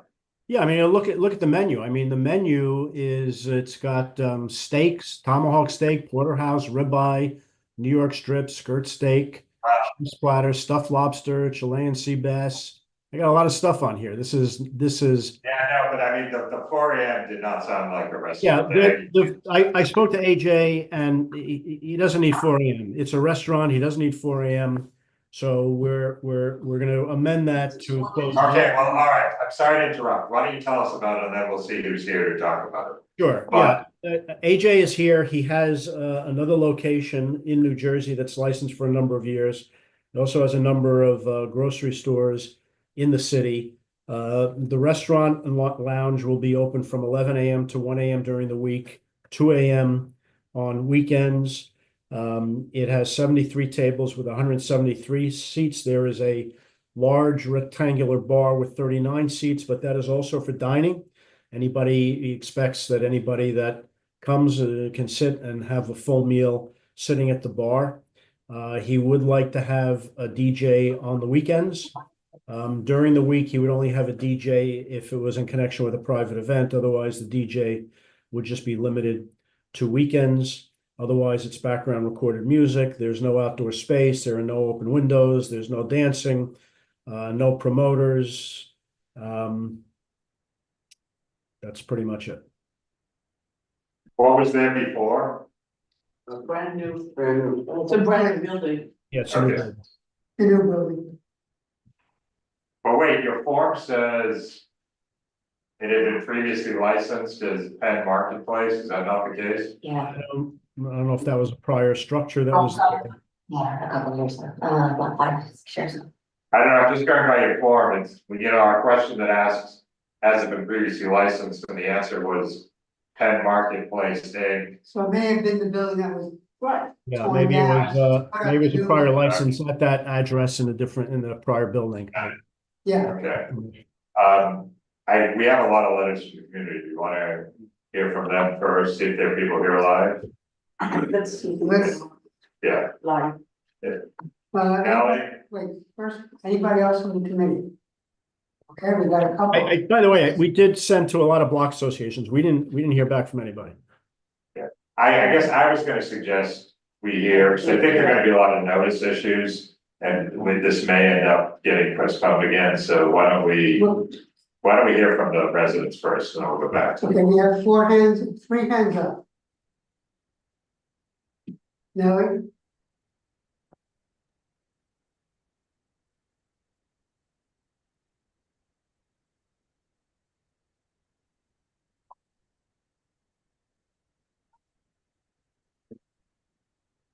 Hello, can anybody hear me? Yes, we all can hear you. Oh, hi, this is Jan Pan. I'm the owner of the unit 2B of this condo building, which is kind of right above the commercial unit. So about 2 weeks ago, we saw a notice posted on the glass door saying that we're going to open this bar over there, just like the Mr. Bernstein mentioned that probably they don't feel they did any permissions or consolidations. We checked with the management company, HOA, none of them get any notice at all. So I guess I'm just expressed as a resident there. I feel very concerned for my apartment to hear kind of rock music until 4 a.m. Now it seems like at 2 a.m., right? This still sounds like very disturbing. Right? After long work, I just want to rest and sleep. I don't want to hear rock music nonstop over there. So I'm not a legal person. I don't know this bylaw in the building actually govern this community or not. I'm just talking as ordinary people with common sense. I don't really feel comfortable live above a bar open to 2 a.m.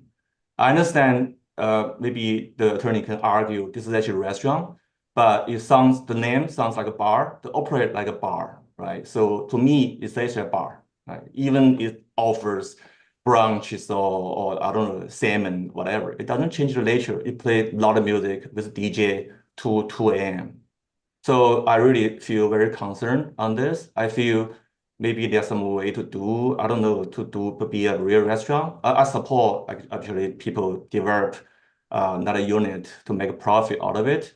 But I feel my living condition will be affected very dramatically given the current, I guess, setup. So I really feel, sorry. Thank you very much. Ally, next. Next, we have Mike. Hey, everyone. I've been living on the block of West 30th Street between 8th and 9th Avenue. My wife and I have been living here for the past 34 years. There's only 4 businesses on our block. That makes our block 99.96% residential. The building in question, 401 8th Avenue, which is also 300 West 30th Street, is a new construction. All the windows on 8th Avenue and 30th Street, it's all windows. I'm not sure what kind of soundproofing would enable any kind of music not to be heard down the street. We've heard many complaints in the past where other people would be playing music in their backyard and facing our building. And our tenants association is very active. And should Mr. Bernstein's clients abuse the noise law, we will be complaining 311 continuously. The notice that was posted was originally on 30th Street, and they took that off and they put it on the 401 8th Avenue, which is inset, and you cannot see it. It's not on anywhere else except there. In fact, I was the one that told my tenants in our building, which is about 60 of them, about this notice, and nobody saw that. And then finally I told them, and they went and took photos of that. That's it.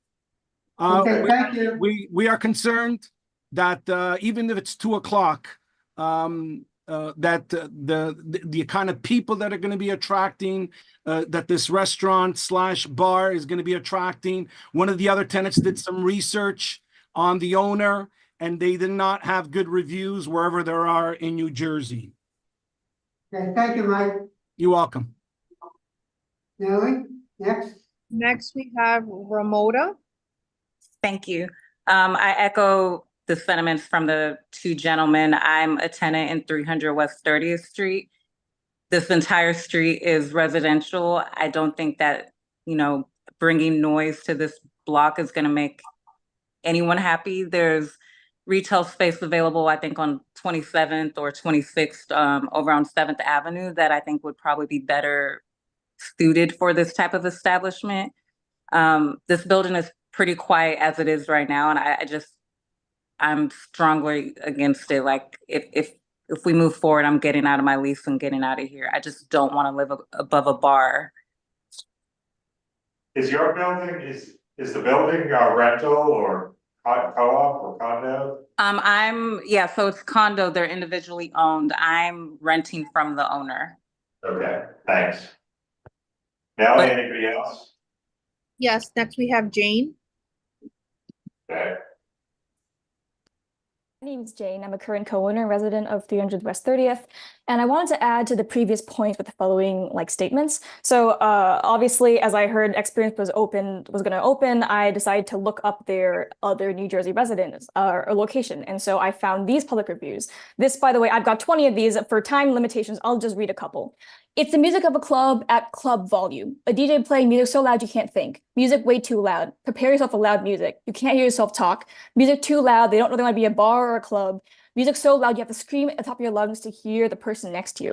So clearly, calling Experience a restaurant when it's literally called Experience Bar and Lounge, and when every review on Yelp cites its loud club-like atmosphere is an outright misrepresentation.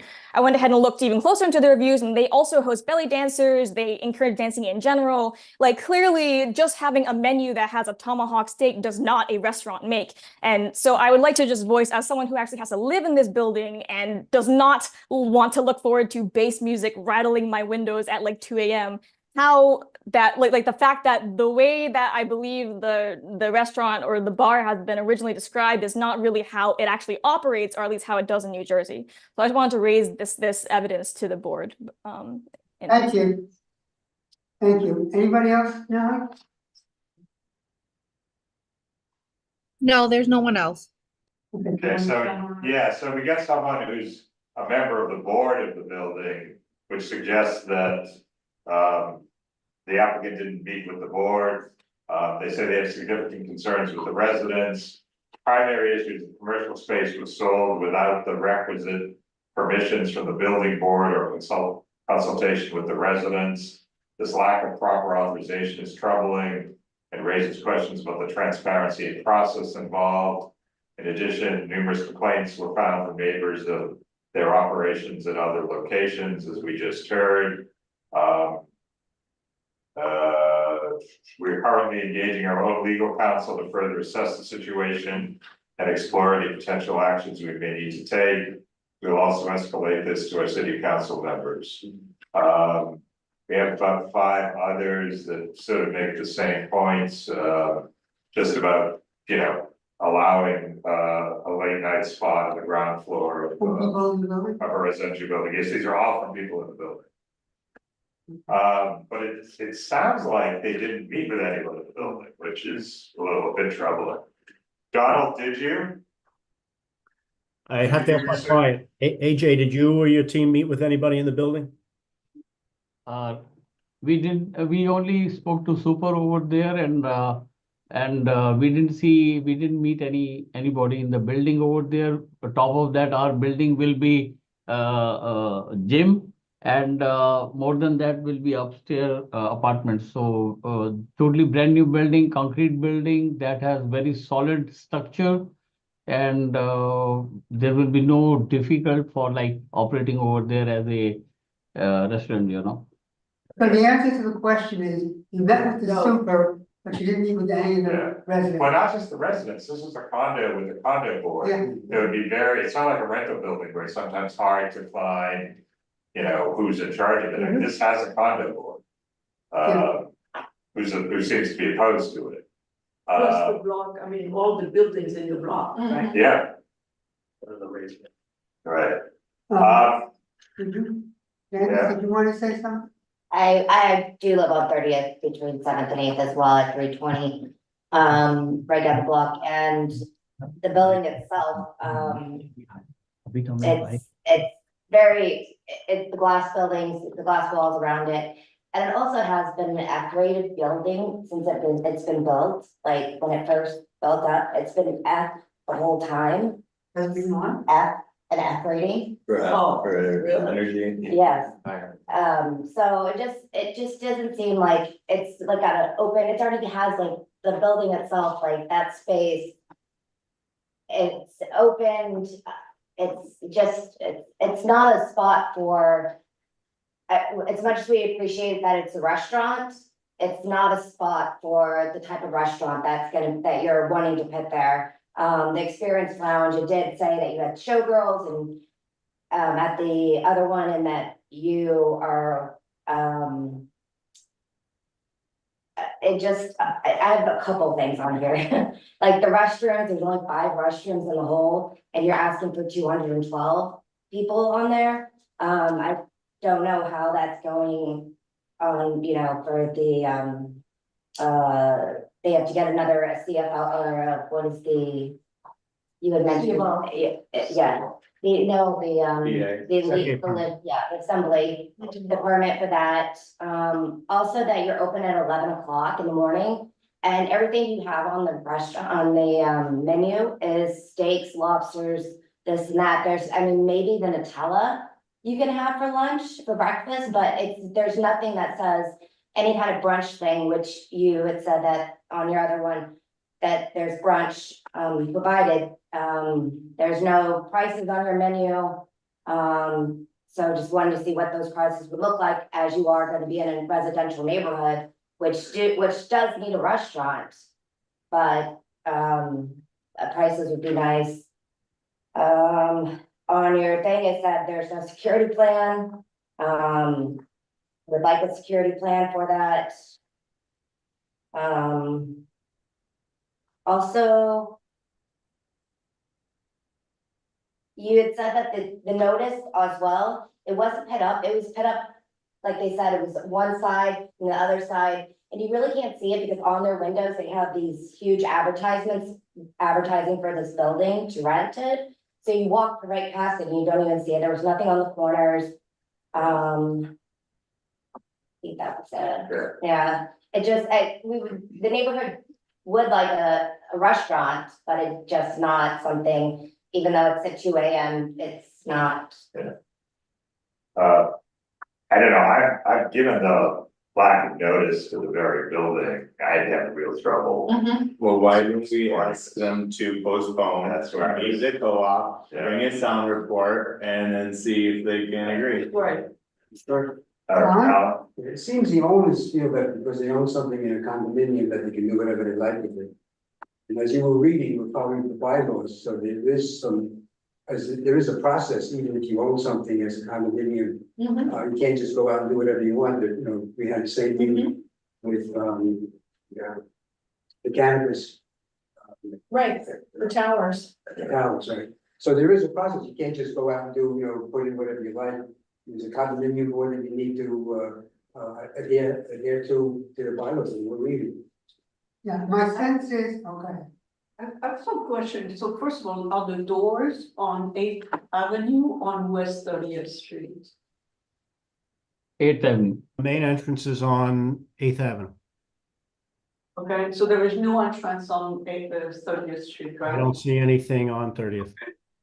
And why would you want a DJ if it's a restaurant? I think that, you know, we're asked that question often, and DJs are not that uncommon in certain restaurants. We actually had a meeting with SLA Chair Fan today, a number of lawyers, and that's one of the things that came up, and she even made a comment that she recognizes that it's not uncommon for restaurants to have DJs. It doesn't mean they all have DJs, but it doesn't have to detract from it being a restaurant. If you look at the floor plan, there is a full kitchen. Someone made a comment that they don't think it's a real restaurant. It's a full floor plan. There is dining and tables, most of them 4 tops, throughout the entire space. There's no dancing. There is no dance floor. I did ask AJ about some of the activities that do happen in New Jersey. He said that's not what's going on here. That's not what he's doing here. You know, it's going to have a DJ on weekends, but it's a full restaurant. Okay, Donald, I don't think you're gonna get any traction with this committee without going back and. Yeah, no, I hear you on that. I was just responding to that. I think that my sense is that if we took a vote right now, it would not be in our favor. And what we need is certainly some kind of outreach, some kind of contact with the book condo board. And to try to sort out this dispute over what say they have, if any, in how the space is used. I mean, obviously.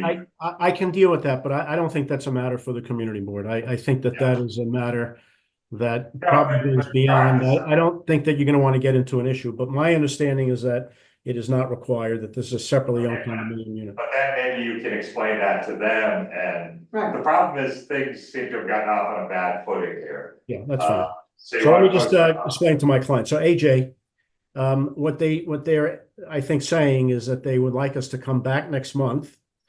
You will not be filing with the State Liquor Authority until after that happens. And in the interim, they want you to meet with the residents and or the board of the condo association and talk it through and see what, if anything, you can come up with.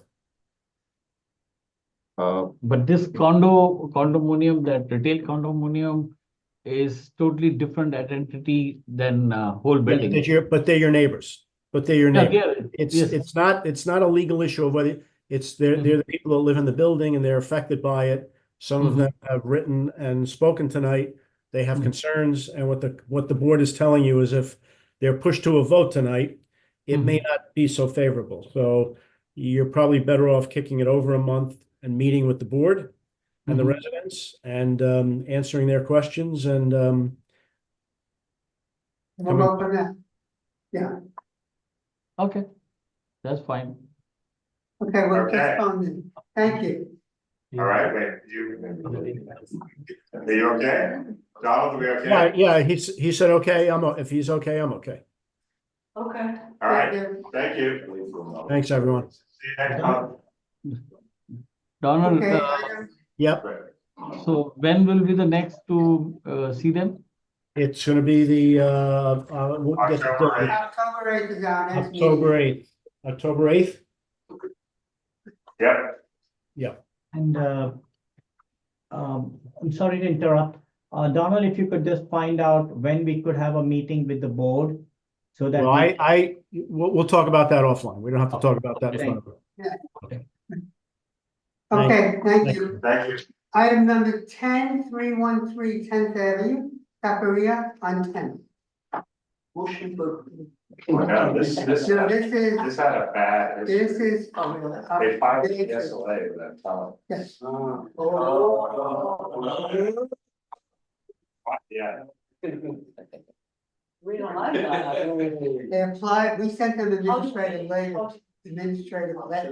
Yeah, we sent them twice. 2 times. Yeah. Oh. But how did we learn that they went to the SLA? I don't know, maybe now we can tell us. We have. Yeah, We know people who know. We have. Okay. The applicant here? Yes, ma'am. How are you? Hello, everyone. Hi, my name is Neil Trivedi. I'm a representative of Taqueria on 10th Limited. Michael is the principal owner of it. It's a Mexican restaurant that's next to already a restaurant, which is Gasteria, that he operates. Gastromarket. Gastromarket. It's Gastromarket. Doing business is Death Avenue. Okay. So he wants to open up a Mexican restaurant, which is right next to the existing restaurant that he's been operating for how many years? Many years, right? So my family owns the 3 buildings that we occupy, and we've been operating for over 10 years. The company is Gastromarket. We've been doing business as Death Avenue. It's pretty much a landmark in the area over there. It's been there before the Hudson Yards went up.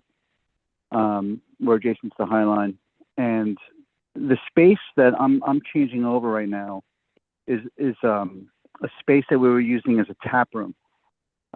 Prior to the pandemic, we were actually brewing beer, and because they kept opening and closing us, we kept emptying out our tanks. It became very, very cumbersome. It was very expensive just to keep the refrigeration on for the brewery.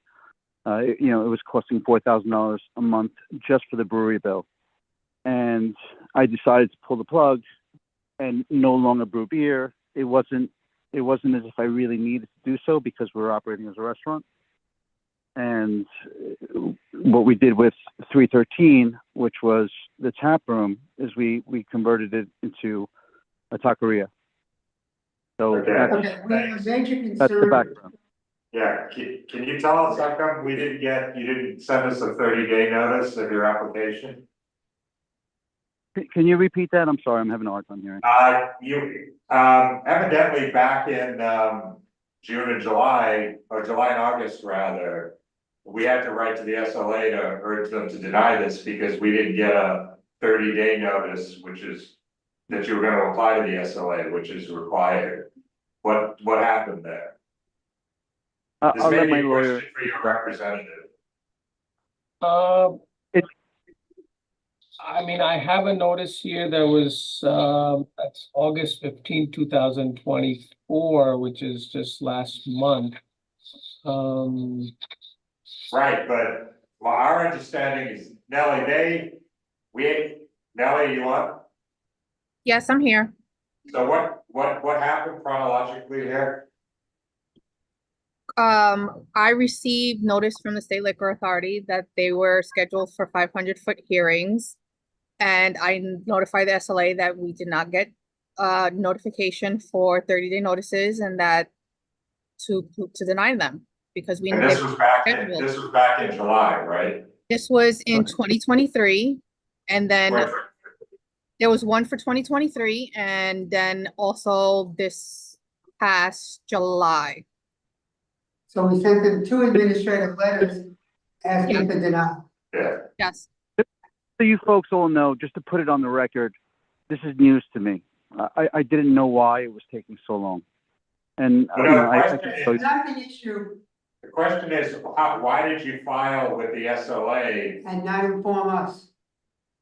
I don't know who dropped the ball on it, but it was not me. That's not for Michael to answer that. I mean, I can't explain. Normally, we always send out a 30-day notice with a certified mail receipt. Obviously, there's no intention of not, providing notice to any community board.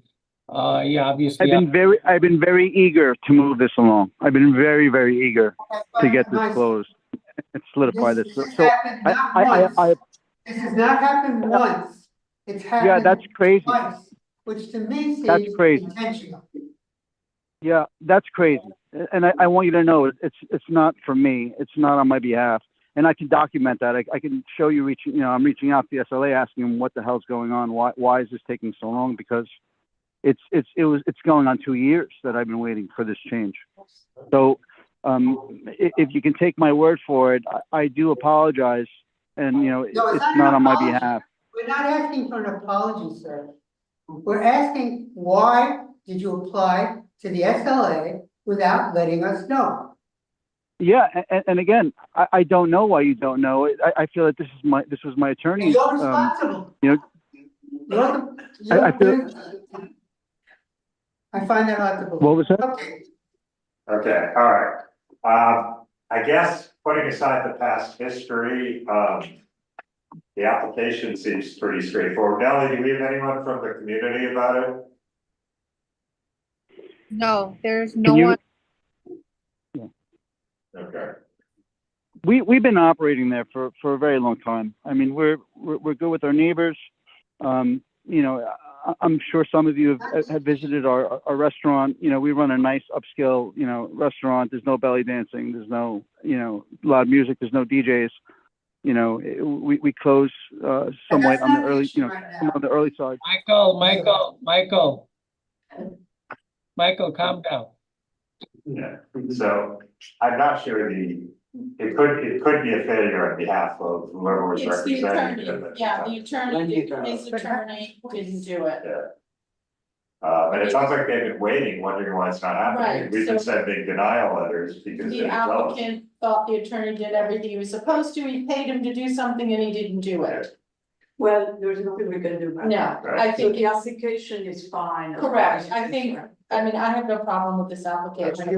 It's annoying. Yeah. So I would move forward. Sorry, I guess I mean, there are no questions. I would make a motion to You're okay with that first? No, No? but that's okay. I'm on one vote. I mean, Okay, but do you want to take a pitch to do something different? second. No, just don't trust that. Okay. Okay, all those in favor? Aye. All those opposed? Carrie? In favor? Oops, aye, yes. Okay, those opposed? Abstaining? Thanks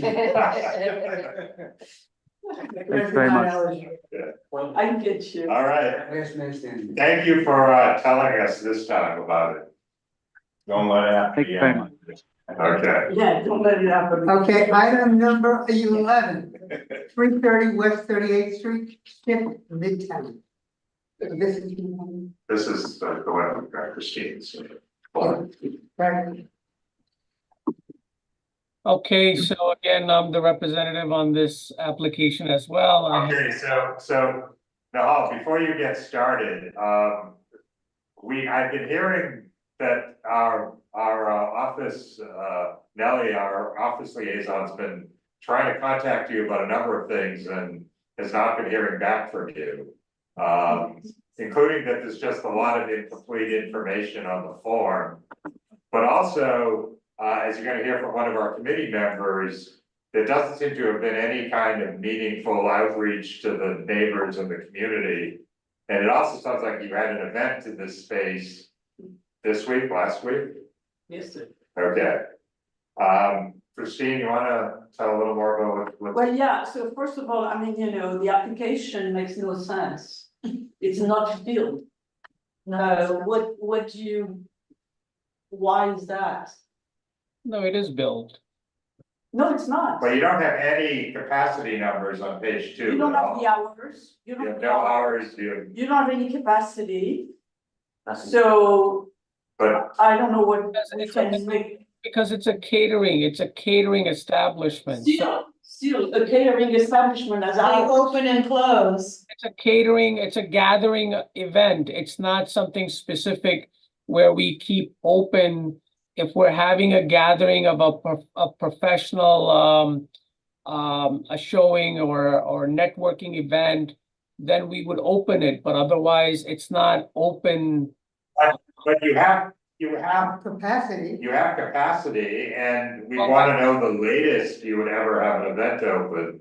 But also, looking at who you gave notice to, it looks like every, So the notice is on, you gave notice for 454 West 38th Street, but the establishment is 330. So it just makes no sense. You have and to also notice. based on your list, you've notified a lot of people below 25th Street, Right. but not anyone in the 30s where, you know, you're located. But most importantly, I mean, you notify about the wrong address. So this was the notice you posted, or? This is a notice on email. I've not Okay. seen the one you posted. I Okay. really did. So anyway, just to say, all of that is inadequate. So without all that information, we cannot. Yeah, right, We cannot make a recommendation. Yeah, we're looking at your email, and the email you sent out does say the facility is located at 424 West 38. Yeah. So I think you need to do a little bit of administrative work there.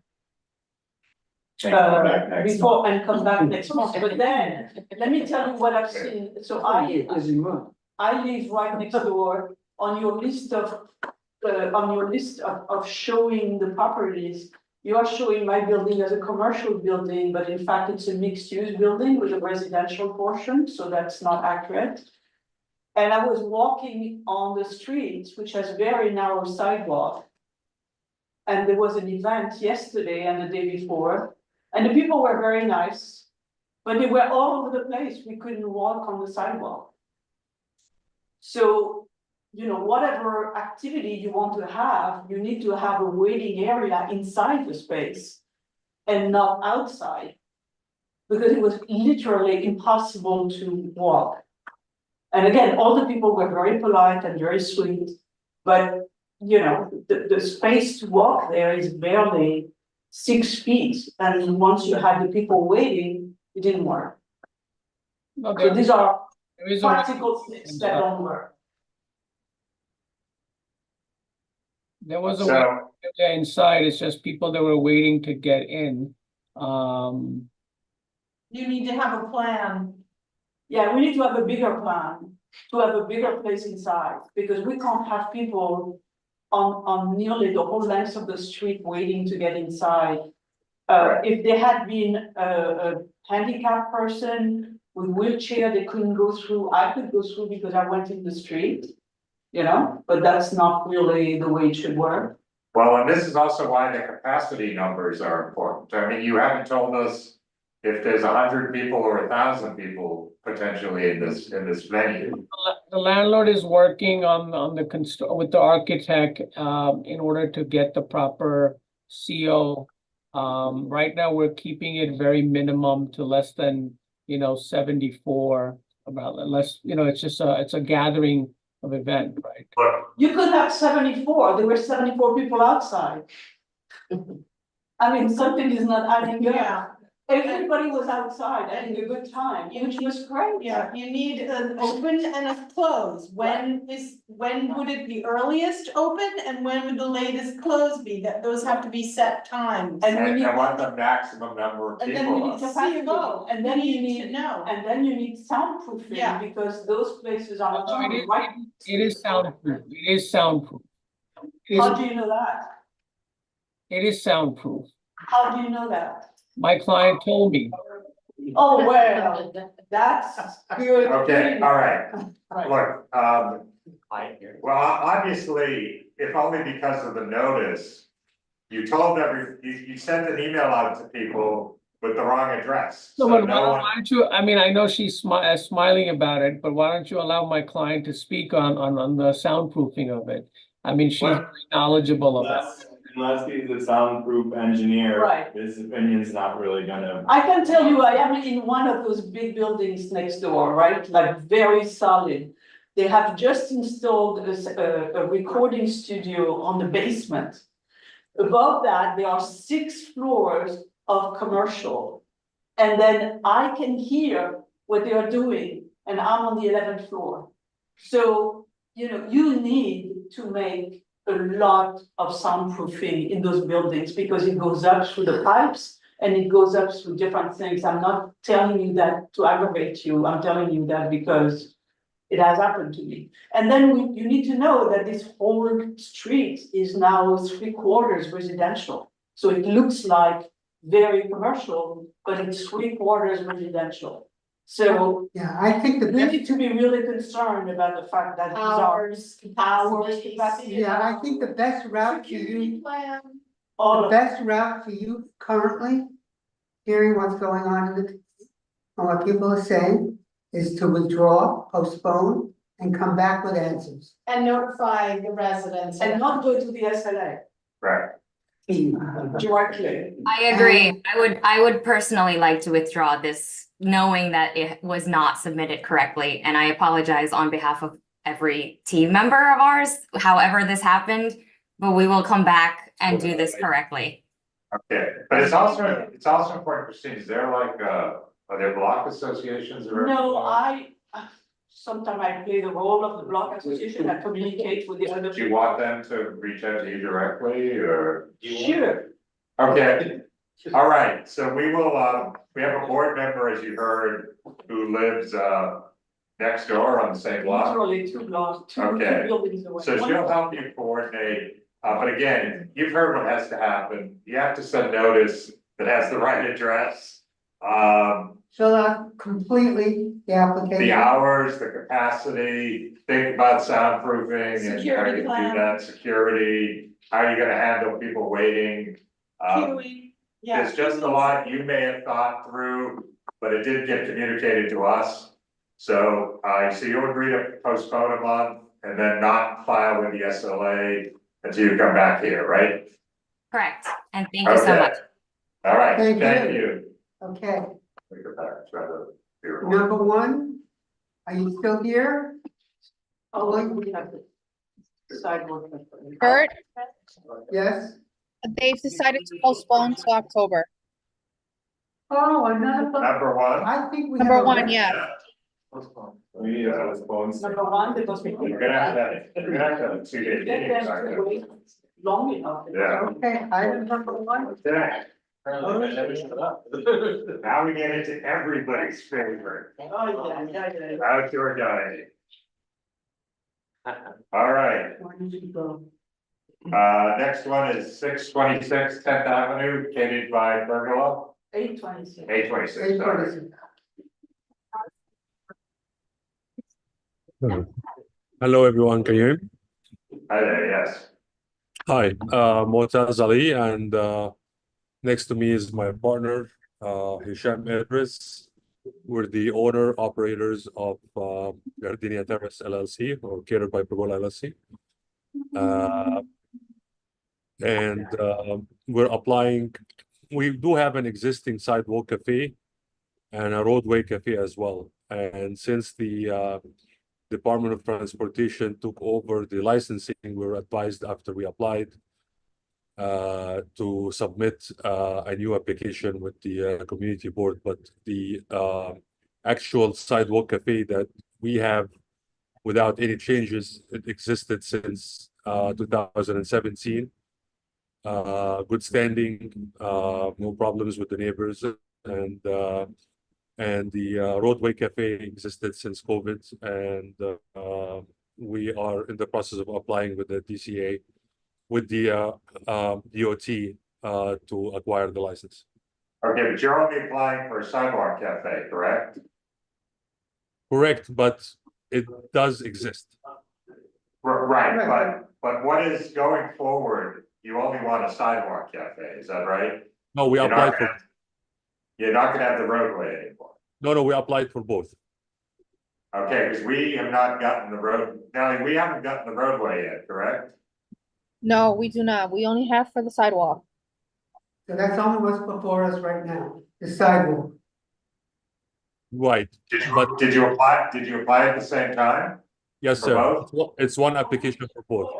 What? No, it's not one application, it's two. It's two, Right, I'm saying like, you know, we applied for both, yes, at the same time, yes. okay. We've only got- Yeah, Natalie, we should try to find out what happened here to make sure we didn't overlook something. Could you follow up with DOT?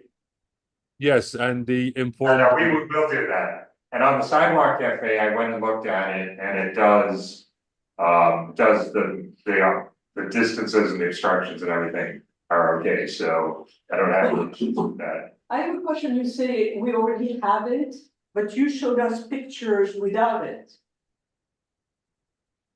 We I'm don't sorry. see the we don't see the sidewalk cafe on the pictures you gave us.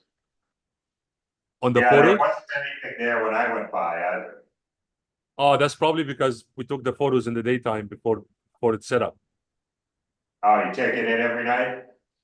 Thank you for that. Yeah, we did. Thank you very much. Okay, that was. But where is your roadway gonna be? Is it gonna be on the avenue or the side street? Side The street. 55th Street.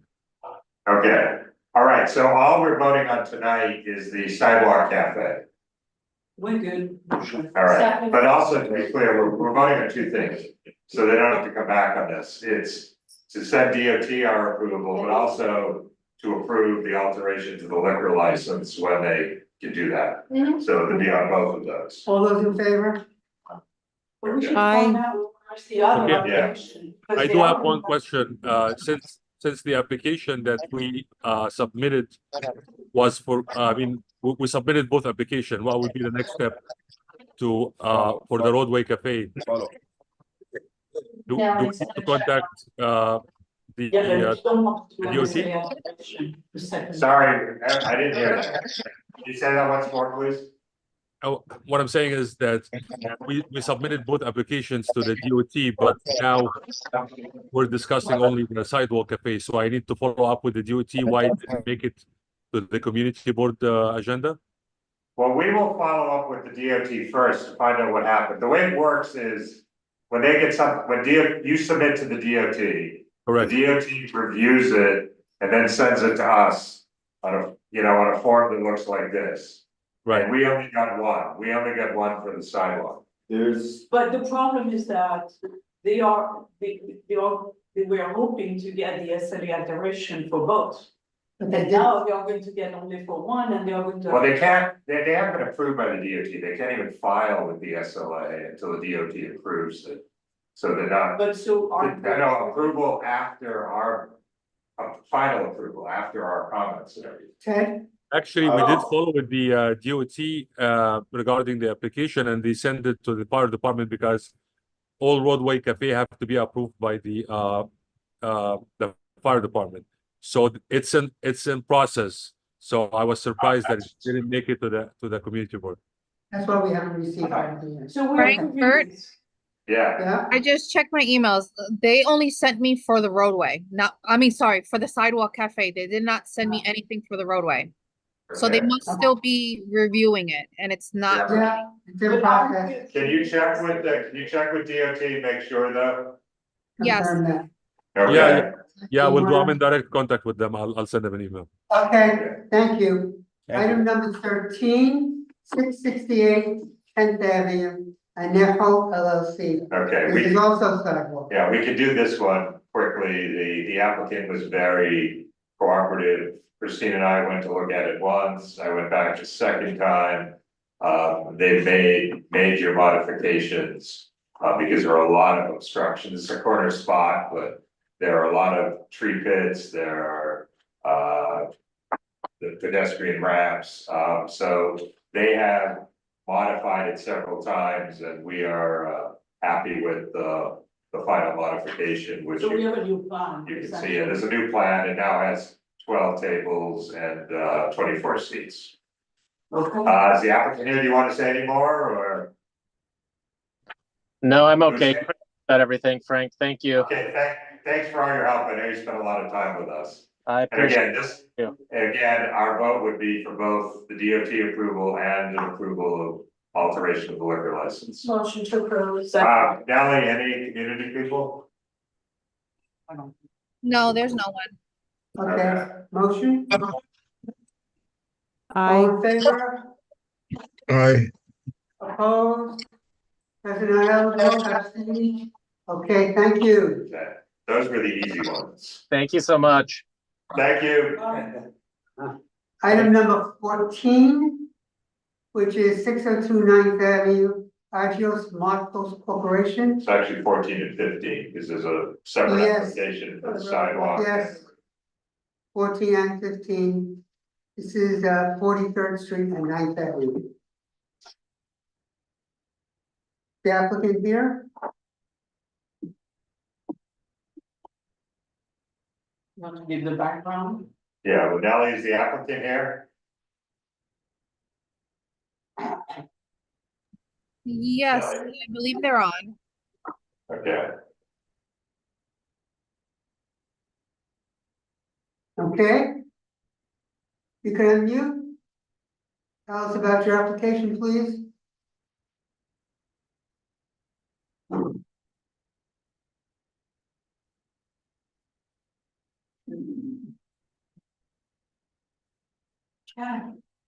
Are they over, Nelly?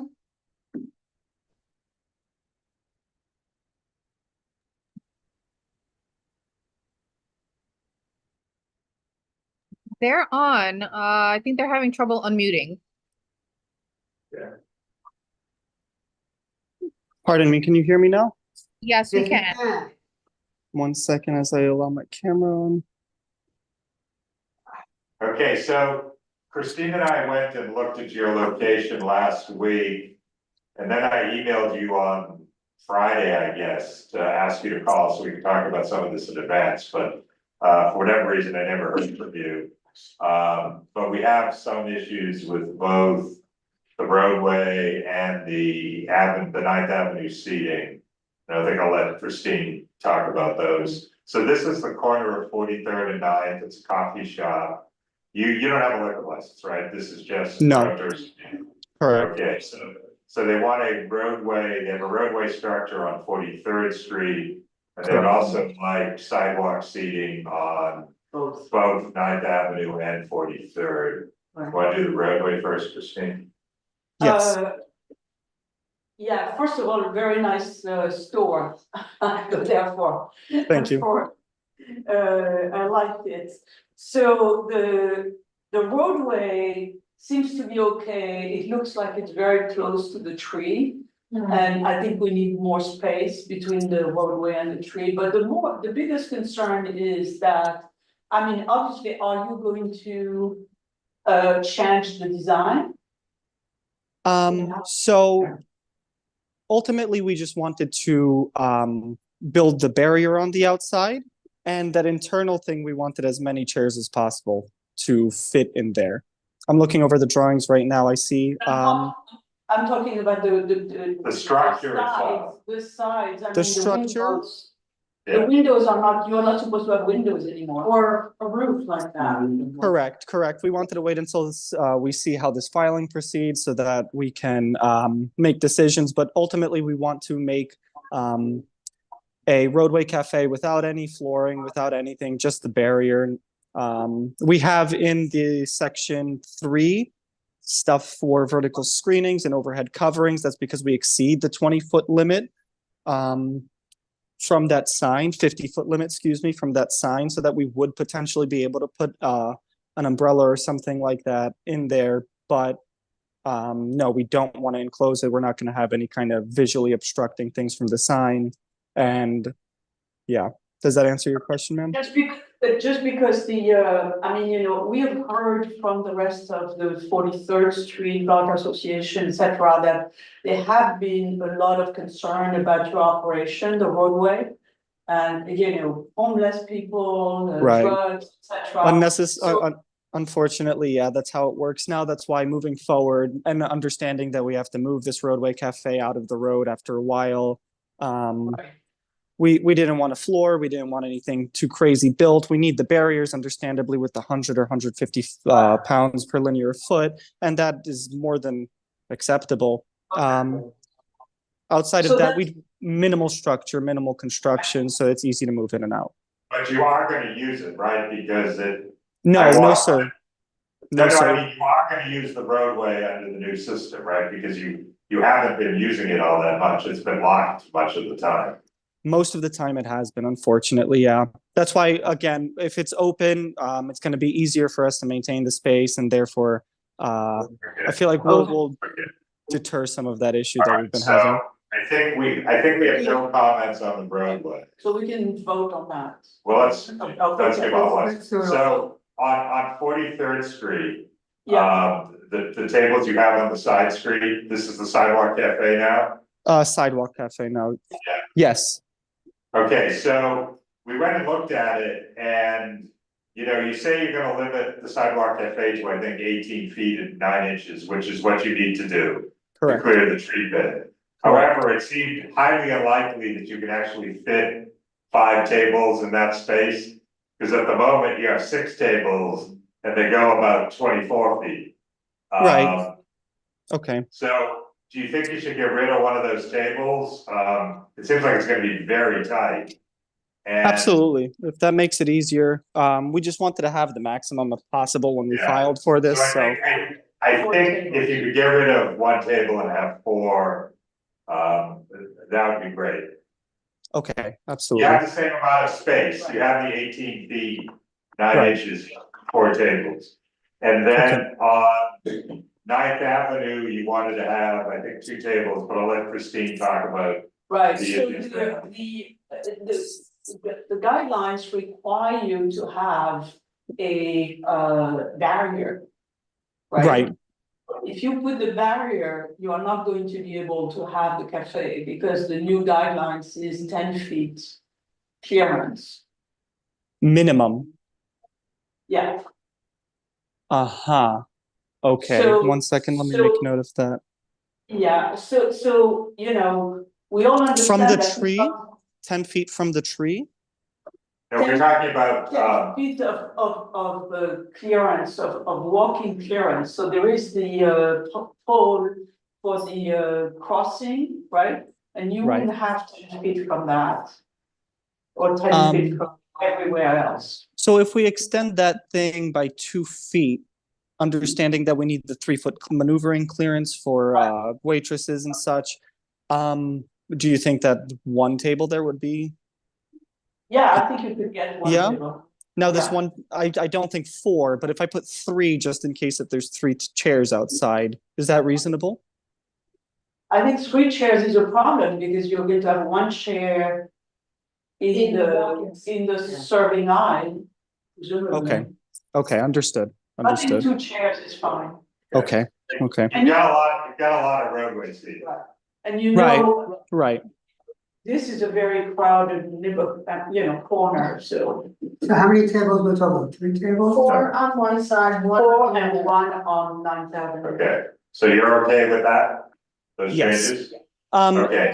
If I speak with the other people I'm working with and such, well, and we decide to get rid of the 9th Avenue sidewalk cafe frontage, would that be That would be cumbersome? fine. Okay, Yeah, just let the office know. I think we have to get our response in though. Oh, Nelly, we have time on this one, right? yeah, I believe so. If you're speaking in reference to when these are supposed to be Yeah, up I to think our we have to- application. I think we have till October 3rd. Okay, we have Yes. time. So for purposes of our vote today, though, we're gonna recommend approving the roadway as you submitted it. And you're agreeing to remove 1 table from 43rd Street. So you have 4 tables and 8 seats, and remove 1 table from 9th Avenue. So you'll now have 1 table and 2 seats, and you may get rid of, let us know if you wanna get rid of 9th entirely. But in terms of the removing the 1 each, you're okay with that? Absolutely, without a doubt. Okay, Okay, all right. very good. Motion. Second. All in favor? Aye. Thank you so much. Thank you, appreciate it. Thank you. Of course. And And why don't you let the board office know either way when you decide on 9th Avenue, so we know what you're doing. So this is, I'm supposed to respond to the email from Mr. Haluzoviets? No, you can talk to Nelly Gonzalez. Okay, yes, the one that sent the email for this Yeah, meeting. she'll be in contact with me. And just let us know whether you want to go with the one table on 9th or no table. Absolutely. Okay, great. Will do. Thank you. Thank you. Item number 16, our last item is 300 West 23rd Street, Golden Sea Beach Incorporated. Christine and I visited the site. We tried to speak with the owner. And then we asked Nellie to reach out. No response. Is the owner here tonight? No. Oh, wow, what a surprise. Really? Where do we go from here? Deny. Well, no, because we cannot adjourn these DOT deadlines. No. No, but we had some suggestions. So, Yeah. okay, Yes, so proceed. here are the options. Here are the options. We can recommend denial. One table list. Okay, Right?